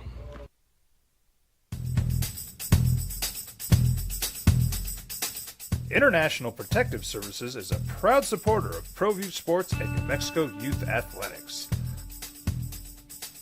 IPS provides residential and commercial security services in the Albuquerque metro area.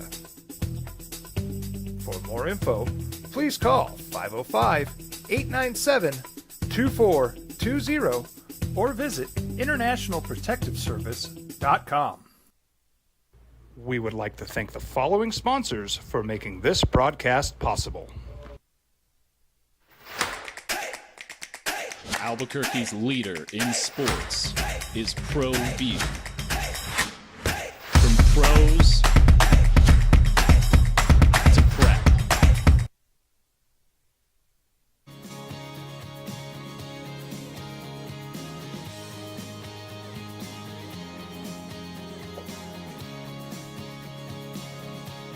Looking at the second round, Cleveland, Houston, Tennessee, Cleveland. A top pick tonight. Where will we see Shedeur Sanders go? And yeah, it is going to be a headline. Two quarterbacks were selected in the first round. Cam Ward, number 1 overall to Tennessee. And the Giants trade back up after selecting Abdul Carter at 3. They go to 25 to get Jackson Dart. JJ Buck's Johnson with you. Got a sweet deal coming up. We'll talk with Nick Nee from Sandale Golf Club in a few minutes. Kenny Thomas at 9 o'clock this morning, breaking down the NBA postseason. So the landing spot for Shedeur Sanders will be who? And will be the second round. Yes, it'll be second round. Wouldn't it be funny if Tennessee took him? Okay. But no, let's say the Browns have got 2 picks. They got 2 picks out of the first 4. And here's the reason why I don't say Cleveland, although I feel like it's easy, because he could have. The only reason why we were convinced he wouldn't go there originally is because they were the number 2. But here's the issue with Cleveland. He takes things very, very personal to the core. And yes, there's a chip on his shoulder. But number 1, he already didn't want to play in Cleveland. But then now if he goes there, he's going to be looking at the owner like, you passed on me already. So the owner is now in that category of people that he's going to feel, offended by. So I think it's going to have to be a team that isn't super needy at quarterback. Maybe someone like New Orleans is back at 8. Okay. The 8th pick of the second round. I think it could be them. With the 40th pick of the draft, I think it could be New Orleans. Because Chicago's obviously not going to take it. Wouldn't you, to what you just brought up, is he not going to feel that way about everyone? Like, he can have a chip on his shoulder, but if he's going to go in there and be sideways about an organization, then I get why you're not getting drafted, man.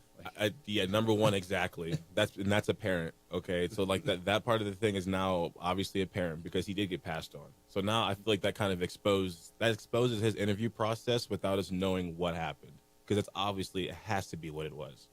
But I'm looking at the teams. The Browns, like I said, I don't believe they'll take him. But you got 2 picks in the first 4, and you still don't have a quarterback. Like, so now you're really. Now you're having to face a tough decision. Like, do we take a risk on this guy, being all in on our program? But Cleveland's the team that's screaming at me. You got 2 chances.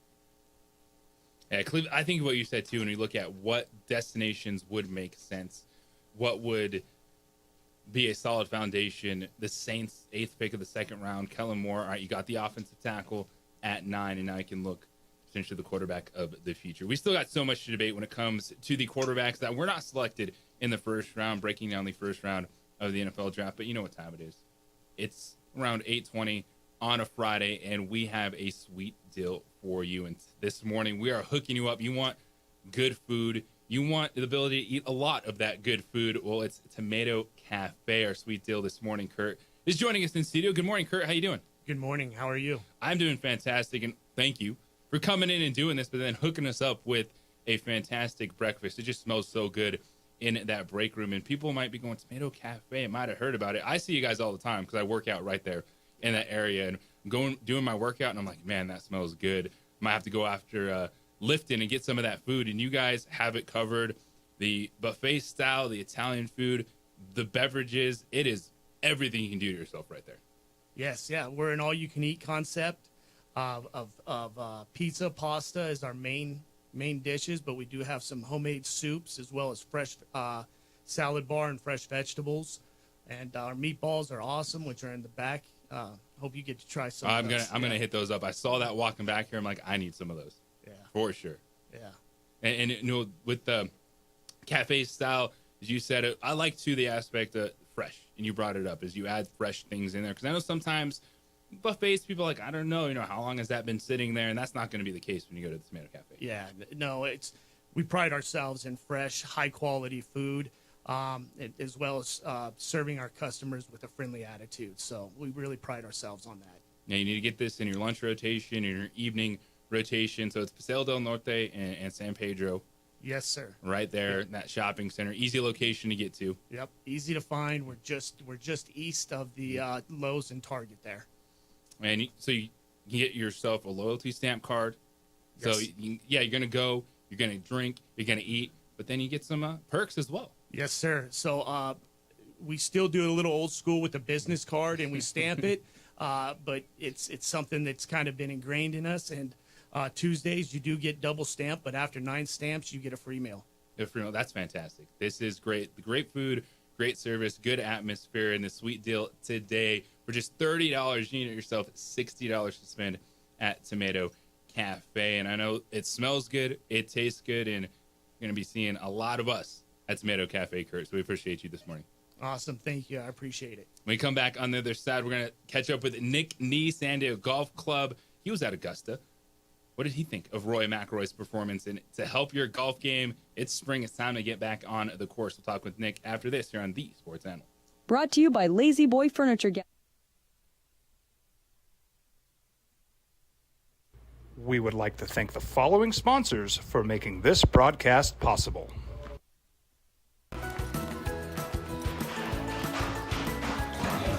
Got shots.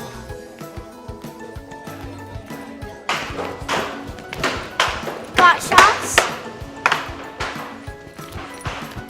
Got shots. During Got Shots, participating providers open their doors for any child who presents for immunizations, regardless of whether they are a patient or whether they have insurance.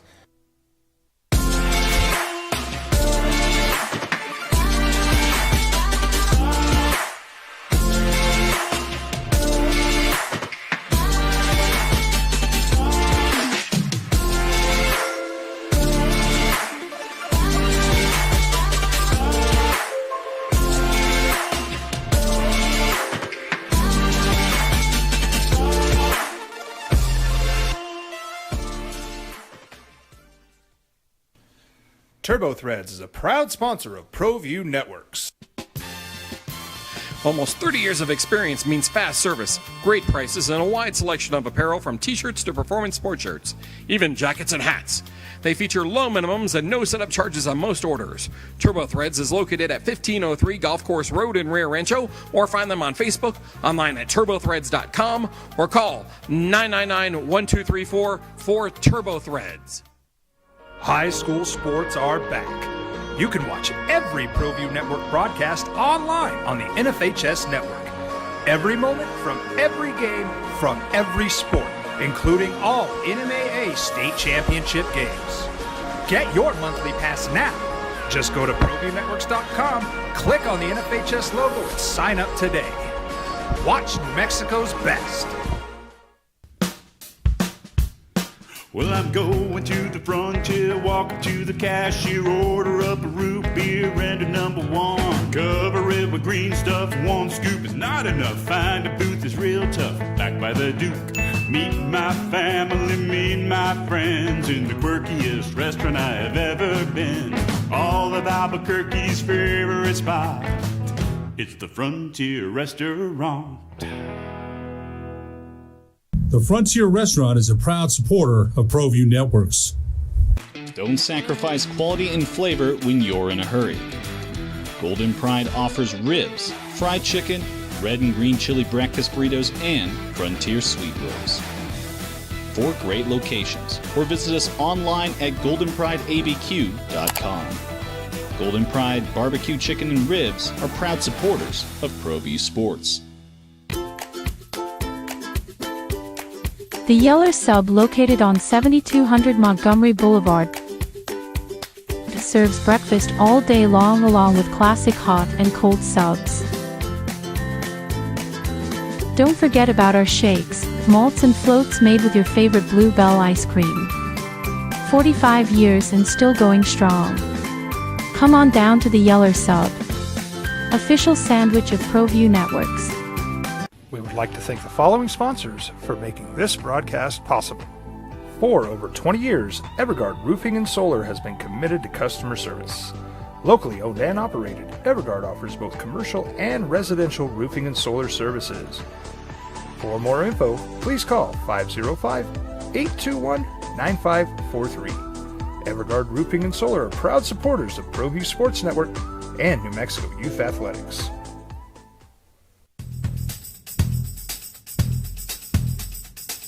International Protective Services is a proud supporter of ProView Sports and New Mexico Youth Athletics.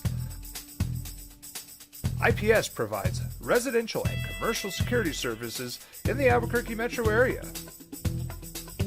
For more info, please call 505-897-2420 or visit internationalprotectiveservice.com. I might not be in the cage as much anymore.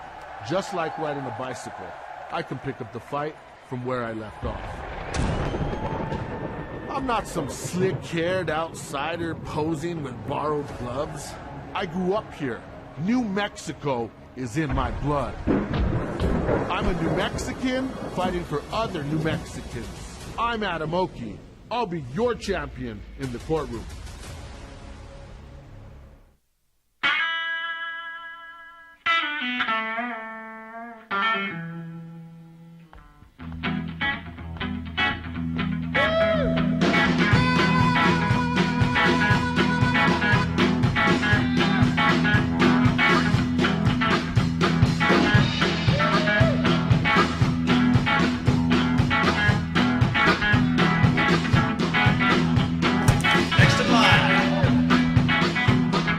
Rudy's is a proud supporter of ProView Networks.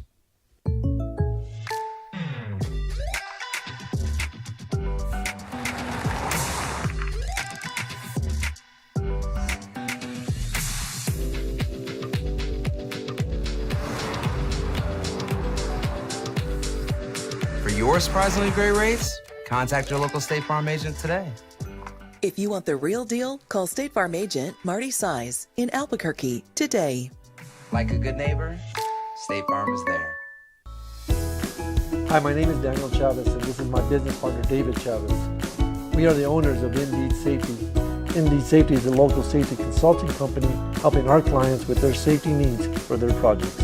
One of the things we pride ourselves as a construction safety company is helping our men and women in construction get home safe every day to their families. Indeed Safety is a proud supporter of ProView Network.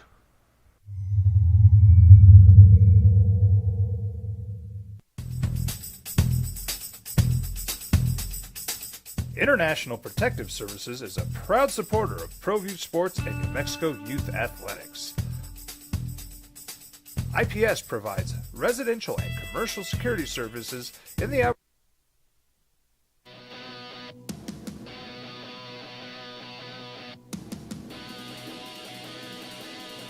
The opening drive here on the Sports Animal. What a time.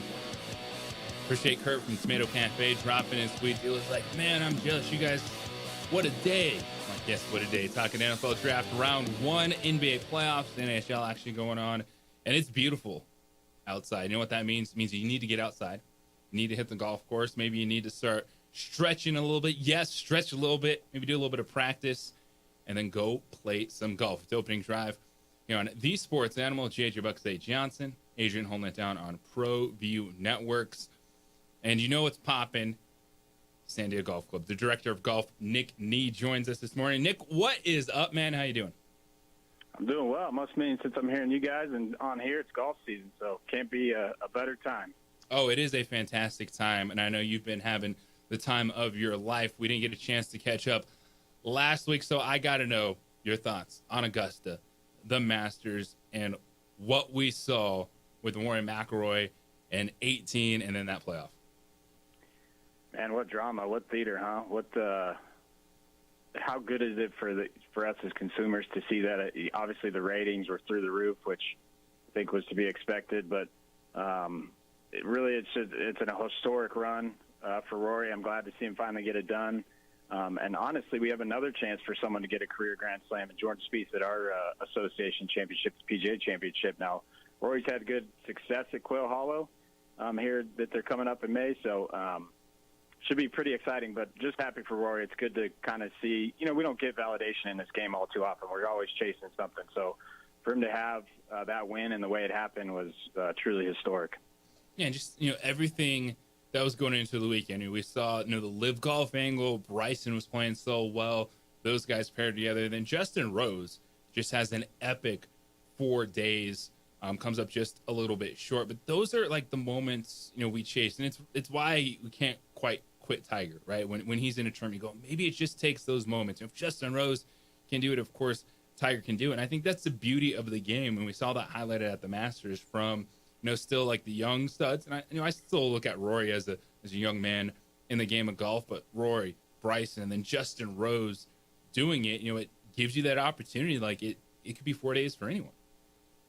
And I think that's the beauty of the game right now, and the parity that we've had over the last couple of years is it can be anybody that wins. You put 4 good rounds together, and even at Augusta, you really put 2 good rounds together. You put yourself in the mix because of how hard it plays coming into the weekend. You kind of feel for Justin, right? Loses the playoff in 2017 to Sergio, and then just plays outstanding golf on a Sunday on the back nine at a Masters. I mean, you kind of heard for him, but at the other end, you're really happy for Rory. But I think you're absolutely correct. I think anybody that gets into the field in any event can go off and have their week. These guys are all so good, and when they can roll the ball as good as they do on the putting green, and they can get them close and have accessible hole locations sometimes and take advantage of those scoring holes, it's anybody's game. Nick Nee, the director of golf at San Diego Golf Club, joining us on the opening drive, and just the mental side of it. I know we talk about it so much as from rec players and playing on the weekends of just having the right mindset for our game. But you look at Rory. They're not flying around, chunking that chip shot into the creek, missing the putt on 18. How do you bounce back from something like that? Well, again, historic, right? He's the first guy to win the Masters tournament that has 4 double bogeys in 4 rounds. And those are just doubles. He had a couple other bogeys where he kind of didn't really get things going. It's hard to bounce back after that, right? We all experience it. Obviously, we don't experience it at their level where they can just rattle off 4 or 5 birdies in a round, but it's tough because you have to be able to put it to bed, right? And that's why I think it's key to have a post-shot routine in anything you do, whether you make a double, whether you make a triple, whatever it is, you make a big number, right? Be able to give yourself some time to just kind of work through that frustration, and then really you got to be very reactive. The next shot is the most important shot, and you got to just keep plugging away in that process, because if you get so hung up on what's in the past and you don't really continue with what your progression is and your process, it can extend in a couple holes. So the mental side is a huge piece of this game. And when you run into speed bumps, you run into challenges, you run into adversity on the round, got to be able to do something to yourself to let it go, but then continue to just keep plugging away that the next shot's the most important shot. Look at Rory this season. He's already won 3 tournaments. And a lot of people, look at the Masters and like, oh, it's kicking off golf season. No, they've already played a lot of golf, and Rory's won 3 times. Could we be looking at a really special year for McIlroy? I think you could, because look at how this season sets up, right? I just alluded to his success at Quail Hollow. I think he's won 3 times there, the Wells Fargo, the PGA. So he's got that, but then he goes home to Royal Port Rush, and honestly, for the Open Championship, and he didn't make the cut the last time they had the Open Championship there. So he's got a little bit of a vengeance and a little bit of trying to make it right for his hometown out there in Northern Ireland. So you look at how the season sets up for him and what he's done, and he's won 3 big events. I mean, he won the Players, which is arguably the 5th major of the PGA season, and then he wins the Masters, and now he's got the next 2 venues for him. It could be very historic. It could be a Scotty Scheffler-esque season, and I hope it is for him because I think it'd be great for our game. He's been good for the PGA Tour. He's been good for the game of golf.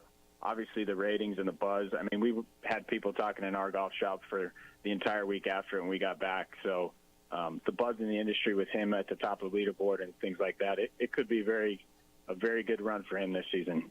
It's buzzing, and you know what's good for golf? San Diego Golf Club. Place has got to look spectacular. Can't wait till we get out there this summer. I know we'll be there with the little ones. By the way, it's anytime we drive by a golf course now, my little one says, when are we going golfing? So what you guys do with Cubs is phenomenal because you got my little guy wanting to go back out to the golf course.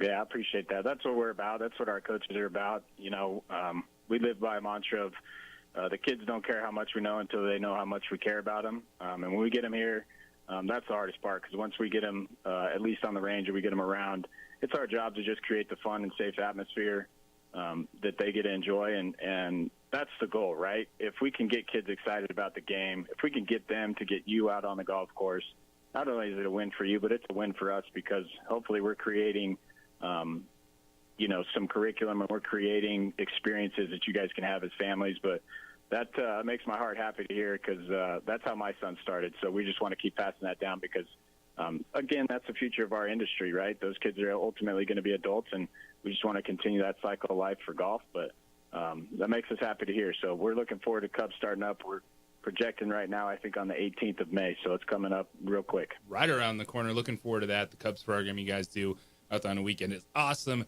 But it's also, all right, everyone else, you're getting back on the links, maybe and playing a little bit, maybe now the opportunity with the weather change, you're getting out there. What do we need to do to get ready to hit the links? Yeah, I got a great drill. It's kind of a 2-in-1 drill. It's a connection drill. So what you're going to get is a towel. You can get a beach towel. We just need something to stretch across kind of the front of our chest, under our armpits. We're going to grip a club, and we're just going to kind of keep that towel underneath our armpits. Now, the second part of this is you're going to put a track down. So really good for those of you who have a hitting net or if you're on the range. We're going to start without a ball. We're going to start without any tee, anything on the ground. What we're working on is the path as we have connection to our body. So as that towel's underneath our armpit, the club is in the middle of the track that you create with alignment sticks. You're just going to take it back up to hip high, and then you're going to go really slow, kind of slow motion through up to hip high. And what you'll see is the buttons of our shirt kind of match the butt end of the club that matches the club face. We're really just working on path and connection. What we tend to see coming out of the winter, or at least times where we're not playing consistently, people are trying to help the ball in the air. They're trying to just hit it with their hands. And really what we want to feel is that the body that we create and the connection that we have with the golf club, the body's the engine that operates the club. So we're going to start with just that path and connection, and we're going to do it without a tee or anything. The progression to that drill is put a tee in the ground so now you can work on the low point of the swing, and then ultimately put a ball there and just let the ball get in the way as we kind of increase a little bit of the speed. But we're really focused on the connection, and that's keeping the towel underneath our armpits and how that just allows the club to move through in one piece and hopefully take the hands out of it so you at least have more consistent strikes, but we're not helping the ball up and we're taking a little bit of the hands out of the equation, so to start at least. Love that. Simple, get it started, work on that swing. I know that take back is always something that I struggle with, and I'm like, oh, does this arm need to be straight? Where's my elbow? What happens to my wrist? And hey, start there. Keep it simple. Make sure that towel's under your arms, and then work that motion back and forth. Yeah, absolutely. And you hit it right on the head there, JJ. We want the shoulders to take the club away. Again, what we see is people tend to just pick that club up with their trail hand, right hand for right-handed players, and it just gets vertical right away. You're already in a tough spot. You're already stuck. So what this will allow you to do is just feel a nice, what we call a one-piece takeaway, but it's the shoulders taking the club away, not your hands. And that is why he is the director of golf at San Diego Golf Club. It's beautiful. The course looks great. What do you guys got going on out there? Yeah, of course it's coming in. Obviously, we're in the growing part of our season, so we have some spots that are coming back. But overall, the golf course is in great shape. Best available rates online at sandiegolf.com. We just unveiled a new menu April 14th, so we're nearing almost 2 weeks of that. 7 new complete, fantastic items. If you haven't come out to eat with us, play with us, whatever, we hope you do both. But come out and enjoy the patio because it's the best view in town with best service and food that Ernie and his staff creates. And then obviously all the latest offerings in the golf shop so you can look the best with the latest trends as you hopefully tee it up here at Sandia. Well, excited to be back talking with you, Nick. Looking forward to seeing you out there soon, and enjoy the weekend, man. Enjoy it. You'll have a good weekend. Appreciate the time. Nick Nee from Sandia Golf Club. Check them out. So much for you. The instruction that they have, just a great course overall to play. And then, of course, Cubs right around the corner. If you got a little one that you want to get interested in the game, they do a great program. Sunday mornings at an hour. They take them out on the range. Just get your kids out, get them excited about the game of golf. 505-246-0610, Sports Animal Hotline and text line. Kenny Thomas said you join us in studio at 9 o'clock, the NBA veteran, the Lobo legend. Talk about the games last night, a gigantic weekend where we could see some series deciding games take place. The opening drive here on the Sports Animal.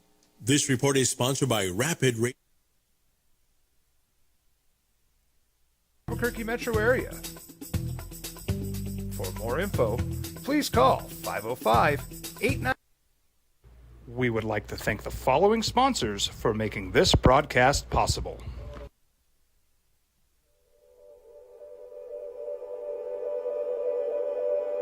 We aren't all born with the same opportunities.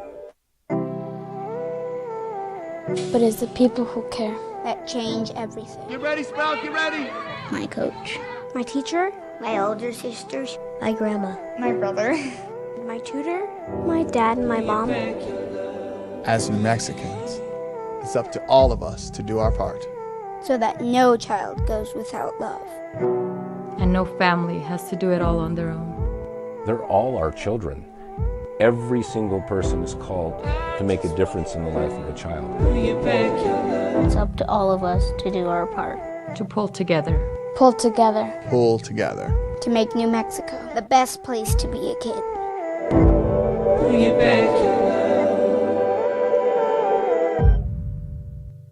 I'm David C. Chavez, personal injury attorney.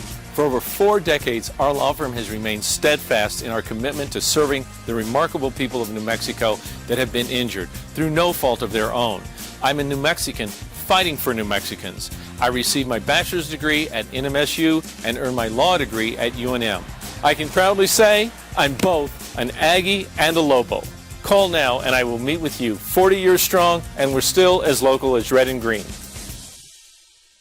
You followed him from the first day he signed with the team. You remember the day he poured in 63 points? The night he played a sold-out concert to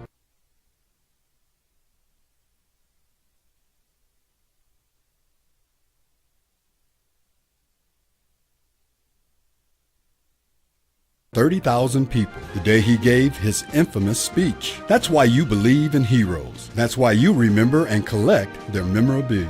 All in Autographs, where you can meet some of the greats, collect some of the greats, and share your own legacy. Visit All In Autographs, where you can celebrate the great and have your own piece of history. TurboThreads is a proud sponsor of ProView Networks. Almost 30 years of experience means fast service, great prices, and a wide selection of apparel from t-shirts to performance sports shirts, even jackets and hats. They feature low minimums and no setup charges on most orders. TurboThreads is located at 1503 Golf Course Road in Rio Rancho, or find them on Facebook, online at turbothreads.com, or call 999-1234 for TurboThreads. International Protective Services is a proud supporter of ProView Sports and New Mexico Youth Athletics. IPS provides residential and commercial security services in the Albuquerque metro area. For more info, please call 505-897-2420 or visit internationalprotectiveservice.com. ProView Networks would like to thank the following sponsors for making this broadcast possible. Hans Whitler Automotive, German car maintenance and repair in Albuquerque, New Mexico. Call 505-294-7684 or visit hanswhitlerauto.com. Hi, my name is Ruben, and I'm with the New Mexico Educational Assistance Foundation. We are proud sponsors of high school and college sports. Either college or trade, we can help you find the funding you need. Go to nmfafsa.org. That's nmfafsa.org. We would like to thank the following sponsors for making this broadcast possible. High school sports are back. You can watch every ProView Network broadcast online on the NFHS network. Every moment from every game from every sport, including all NMAA state championship games. Get your monthly pass now. Just go to ProViewNetworks.com, click on the NFHS logo, and sign up today. Watch New Mexico's best. From the Sandia foothills to the banks of the Rio Grande, generations of families remain. For 5 generations, Gallus Chevrolet has handed down values written in stone, leading the way under sun-filled skies, past the vintage glow of Route 66. Built by generations past, built for generations to come.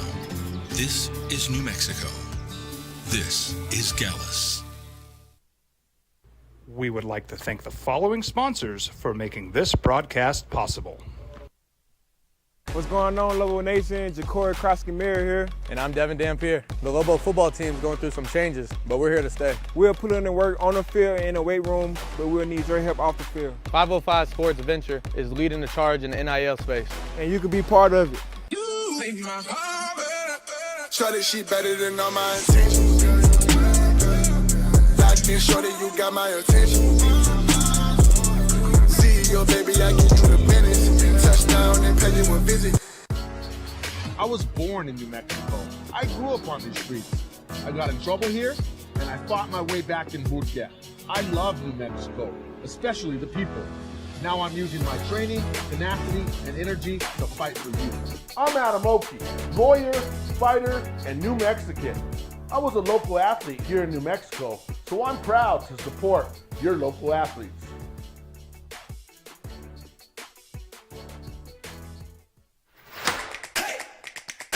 Albuquerque's leader in sports is ProView. From pros to prep,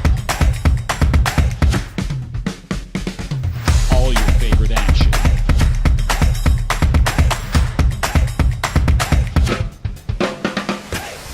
All your favorite talk shows.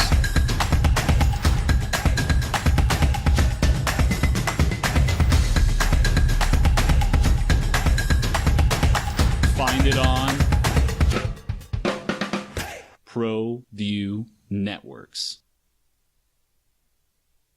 We would like to thank the following sponsors for making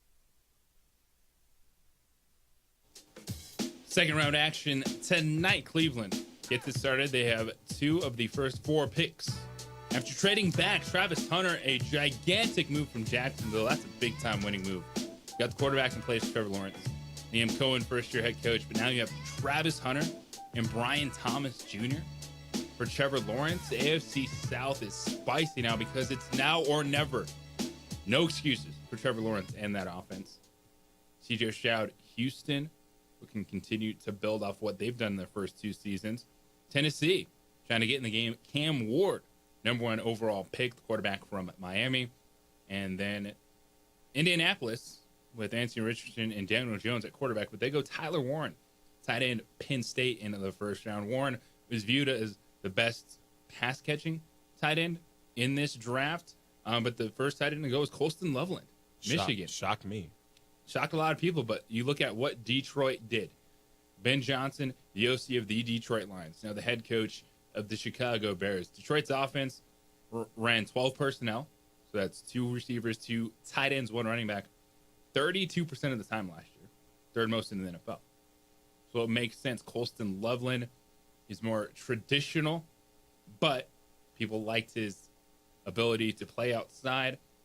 When you're playing with two tight ends, you got Cole Kmet, you got Colston Loveland, you got DJ Moore, and Caleb Williams, and they invested a lot in the offensive line.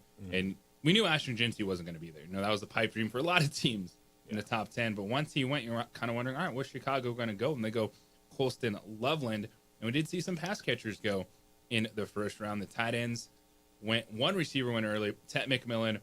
And Carolina is giving Bryce Young another opportunity. They got Xavier Legette last year. They traded back up to get him at the end of the first round. Now bringing Tet McMillan, 6'4", 219, 4.48 at that size. Yeah, he's good enough. High point the football. And they're going to give Bryce Young another chance to see if he can be consistent at the quarterback position. Good for Bryce Young. He handled himself. We were talking about being a professional earlier. I guarantee Andy Dalton was one of the main guys in his ear. Like, look, I know this might suck, but trust me, if anybody's been through hard times as a quarterback in the NFL, it's me, you know. And Bryce Young handled himself marvelously. That's something that young guys should look at when they're not happy with the playing time situation. You feel like your coach is out to get you.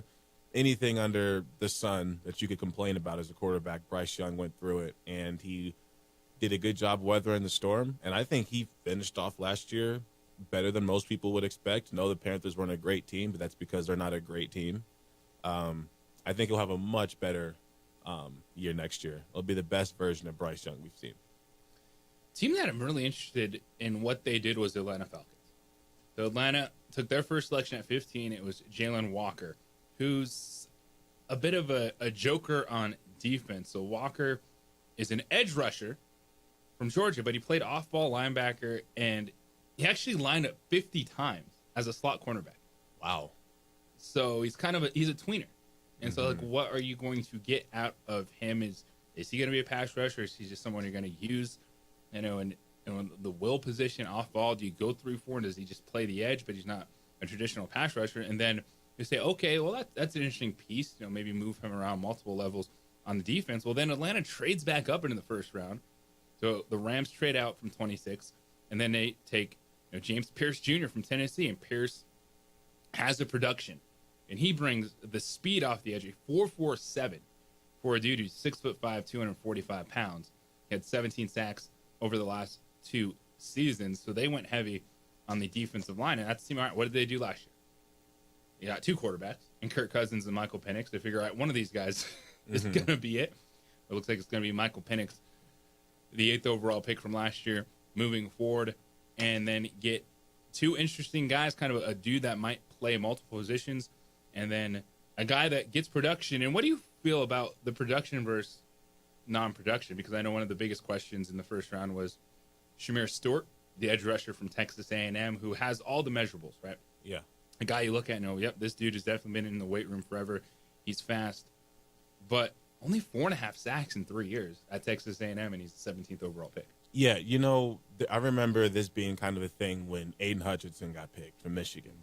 And he got picked real high, and he had all this promise, and then you're looking at his college numbers, and it's like, okay, but the numbers don't translate. And then he goes in the NFL and immediately, has more of an effect when it comes to getting sacks than I think I ever saw him have in college. And I didn't necessarily understand it. It still kind of confuses me. I know the game's different. Different coach can bring different things out of you. And that's a lot of things with these teams. They think they see certain traits and like, okay, we know we can do with that. We can change him into this. So maybe it's one of those. 505-246-0610 Sports Animal hotline and text line for you this morning. React. Round 1 of the NFL draft in the books. Where do we see Shedeur Sanders go? Is it going to be in the second round? What is the NFL telling us about Sanders? Is it really, he's just not that dude in this class? Or is it something more with everything that swirls around Sanders on and off the field? Kenny Thomas, the Lobo legend, NBA veteran, set to join us. Coming up next, NBA playoffs, big comeback from OKC. The Knicks get it done. The Nuggets are done. And a big weekend in front of us. It's the opening drive here on the Sports Animal.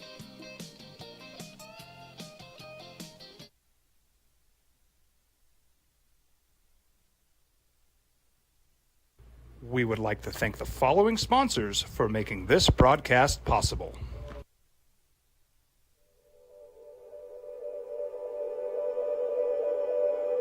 We aren't all born with the same opportunities. But it's the people who care that change everything. Get ready, Sprout, get ready! My coach. My teacher. My older sisters. My grandma. My brother. My tutor.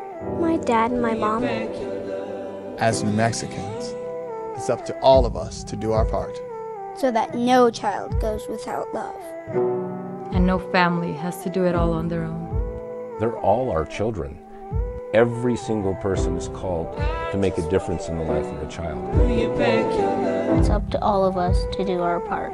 To pull together. Pull together. Pull together. To make New Mexico the best place to be a kid.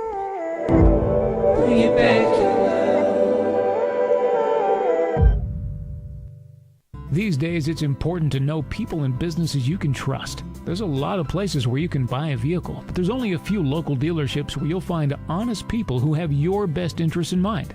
And Fiesta Kia is one of them. We've been helping our neighbors save money and drive dependable cars for years, and we'd love to help you. With new Kias arriving daily, you'll love our selection and the peace of mind you'll get driving a Kia from Fiesta. So stop by and see us today at Fiesta Kia on Lomas, or just start driving now at fiestakia.com. Albuquerque's leader in sports is ProView. From pros to prep, all your favorite action.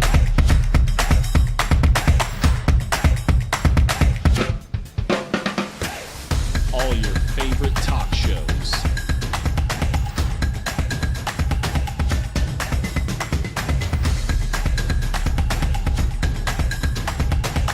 Find it on ProView Networks.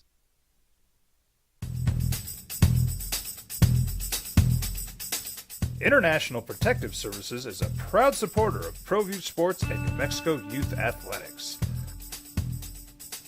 IPS provides residential and commercial security services in the Albuquerque metro area. For more info, please call 505-897-2420 or visit internationalprotectiveservice.com. Well, I'm going to the frontier, walk up to the cashier, order up a root beer and a number one. Cover it with green stuff, one scoop is not enough. Find a booth is real tough, back by the Duke. Meet my family, meet my friends in the quirkiest restaurant I have ever been. All of Albuquerque's favorite spot, it's the Frontier Restaurant. The Frontier Restaurant is a proud supporter of ProView Networks. Hi, my name is Ruben, and I'm with the New Mexico Educational Assistance Foundation. We are proud sponsors of high school and college sports. Either college or trade, we can help you find the funding you need. Go to Here's Jeff Symbieta and JJ Buck. OD with you on a Friday morning. Thanks for hanging out with us. Talking the NFL draft, playoffs, absolutely hardwood and ice. Round one action continues. Big games last night. A gigantic weekend in front of us as series are decided. Some of them are already decided, and we saw that last night in Memphis and in LA. JJ Buck, Zay Johnson with you, joined by the legend, the one, the only KT, Kenny Thomas. What's up, man? Man, y'all legendary. What are you talking about, man? We're just here so we don't get fined. Not the best time to be called legendary right now, huh? Why? Why? Because your Lakers lost? Nah, my boys. Well, Lakers, they won. Our boy Shedeur Sanders, that's legendary. Is his whole little. Oh yeah, they did win the second game. Yeah, Shedeur Sanders, whole legendary is this thing. He didn't get picked first round. That was insane. Yeah, I saw some of that. Unworthy. How are you doing, JJ? Good, man. How are you? I'm good. Blessed. Doing a lot better than the Denver Nuggets. Doing a lot better than the Memphis Grizzlies. See, I'm trying to avoid the Denver Nuggets. No, we can talk about it, man. The Nuggets got punked last night. The Clippers were playing the best basketball of anyone going to the playoffs. But we still expected this to be a series, and it was. Game 1, overtime win for the Nuggets. Game 2 goes down to the final possessions. Clippers win. Last night, it looked like the Nuggets didn't want to be there. They got hit early. Clippers went on a 23-2 run at the end of the first quarter into the second quarter, just dominated the game. And the Nuggets had warts this season. You know, defense, some things, but this was simmering, man. And I go to the ownership group with this too. Josh Kroenke owns the Denver Nuggets. He's got to eat this because Terrible. you can't simmer on your head coach all year long. Like, I want to fire him, but we won 8 games, but I still want to fire him. And then 3 games left in the regular season, blow it up and act like you're trying to spark this team. It just set themselves up for a letdown, and he has to eat this. Oh yeah, it's personal. It's personal. Yeah. Mike Malone, he voiced his opinion when my boy Mike Brown got fired. It was unnecessary, and then here we are in this situation with him. Like something had to blow up. A big time player had to blow up for that to happen the way it did, man. Because there was a lot of tension there. So which direction do they go now? I mean, Rick Adelman's son, I forgot his first name. David. I played for Rick, so that's why I'm like, yeah, Rick Adelman's son. But I mean, it's a tough situation. But Murray, man, he got to play better. And you said that forever. Obviously, Joker's MVP, man. He's gonna do his thing. But who's gonna be that X factor? Gordon's been pretty good, but I feel like he needs to come in the backcourt from somewhere outside of Murray. Yeah, at this point, too, you look at it. They struggle defensively, so they have to just be that much better offensively. Yeah. So they don't have anything to make up for if one of those guys is slow. If Jamal Murray's not scoring 30 points to go along with Joker right now, this team really doesn't have it. Because they're more offensive minded than defense, right? Oh, yeah. So if they're not scoring, look exactly what just happened. Yeah, but I also, while I have that feeling on the Nuggets, and I know how you can have a player like Nikola Jokic and not put any shooters on that team for 2 straight years. That's the problem with ownership, the front office, and that's why he blew it up. But the Clippers, what they were able to do to lock in the last few weeks, Kawhi Leonard, the 39-point game the other night, like that's a reason why the Clippers stuck with him. You could have been frustrated. He's hurt. He's not playing. But they stayed the course. And right now they look like the second best team in the Western Conference. Yeah, I mean, over the last few years, you got to think about Kawhi from the standpoint of he's been hurt and he hasn't played a lot. But he's playing when it counts, and he's earning all that money he's making. So it's one of those things. I feel like James Harden is gonna get crazy here pretty soon because obviously when teams have a tendency to overcompensate for Kawhi Leonard because he's beasting in so many different ways, what do you do? Because he can go down low. There's so many different things that he does, especially when he's knocking down his mid-range shot. Yeah, that mid-range is going down for Kawhi. It's trouble. Beast. It's trouble. See, because you can't stop him from getting it off. Yeah. And then that contest starts doing nothing. And then on the other side of the floor, he's playing defense. And that's when the Clippers are, like you said, JJ, like clearly the second best team. I wouldn't be shocked if they gave OKC trouble. I think Kawhi on Shea. That's fair. I mean, not that he would lock Shea up, but I mean that's probably the best option in the West to have to guard him. If they played, when would they play? And I don't know the brackets. Yeah, I'm putting you guys on the spot, but yeah. I mean, the way that OKC's been playing, the way that they just came back from 23, man. I mean, no, 29. 29 points 29. down. The lead is 31. I forgot who did that, but it's 29 now. Now they're second, but commitment, determination, man. The Clippers did it. Back in they were 31. So the Clippers were 31 points down back in 2019 against Golden State. Yeah, I don't know how I retain all this just from watching. It's just instinctive, huh, JJ? Yeah, no, it's a gift and it's a curse. Got that right. Got that right, bro. To have all this information stored in the noggin, but it's a big one too. Yeah. No, but the Clippers. It's one where yes, there's a Nuggets fan side of me that I'm frustrated, and I think there's a lot of issues, and it goes to the top. But then you don't want to forget the Clippers were playing the best basketball of anyone going into the playoffs, and totally. You look at how these teams are compromised, and the Clippers, I think, have jumped ahead in the moment of the Lakers, of even the Warriors. Well, they're better than the Lakers and the Warriors right now. Yeah, right now, right? Yeah, right now. Come on, Zay. You don't want to hear that, but come on. Right now, yes. The way my Rockets just went out and beat the Warriors. Come on, man. I mean, how about that?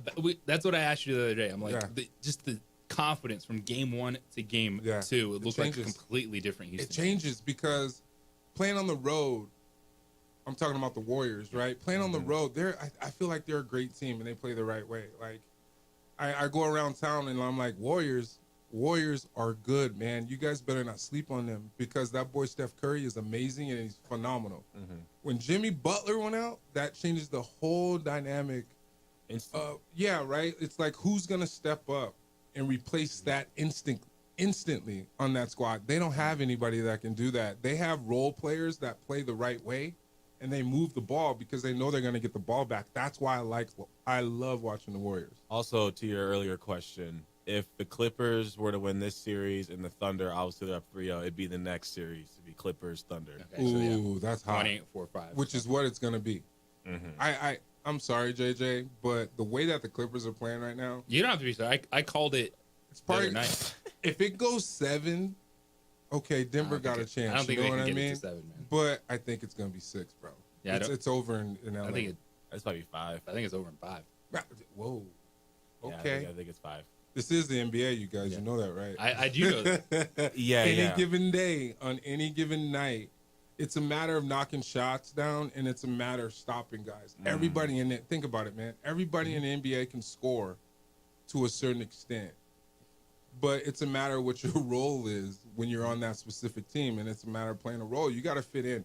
That's what I did the majority of my career. I came out of college, man, and I was the man, right? Like, the ball came through me. I touched that thing like 90% of the time probably. But then I had to fill in a role. I had to rebound. I had to play defense. I had to run the floor.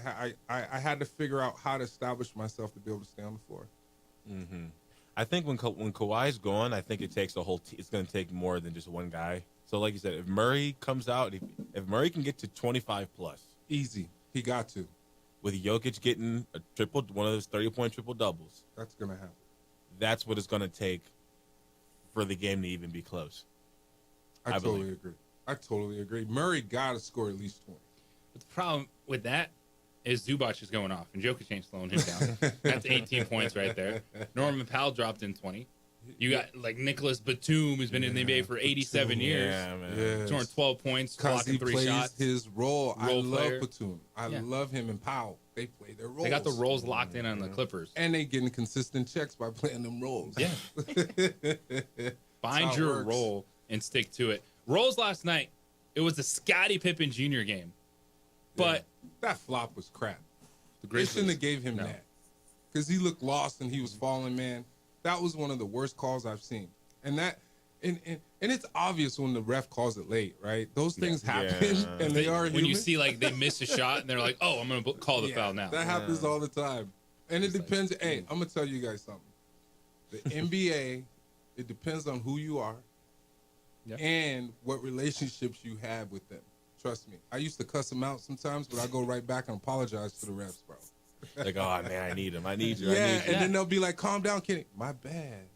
I got you. or tell them good call a couple times. Good call, good call, good call. Even though it's terrible. You got to play the game. It's a mind game, man. What do you make of that comeback? So, Ja Morant goes out. He was good early. Oh, yeah. Memphis was up big against OKC. And even with Ja out, like, okay, they're maintaining this lead. They're up. They're good. Then OKC comes out, third quarter, outscores them 36-18. Chet scores 23 points in the second half. What? And Memphis, they look lost. Like, it's the NBA. It's what you said. They came back. They're out. We're home. Yeah. We're not going to get punked. And then they got punked. They were punked. They were doing the punking, right? Like, I was like, okay, I looked at the score. I'm like, whoa, whoa, okay. But the fact that Memphis was in a groove, and Ja, obviously he's that guy. At one point it was like 67-43 or something like that, and then I'm like, okay, they got this even without Ja. It's amazing how you don't have guys like we just talked about the Nuggets that don't come in and step up, and then you get an opportunity, and then it's like it's wasted, right? Because those guys, number 7 and the other point guard, the other white kid, the point guard, they had plenty of opportunities to capitalize on that moment. And no, it didn't happen. And people, you probably don't know this, but at the end of my career, in 2010, I went to Memphis for like a couple months to try and make their roster. I didn't make it, and then that was the wrap.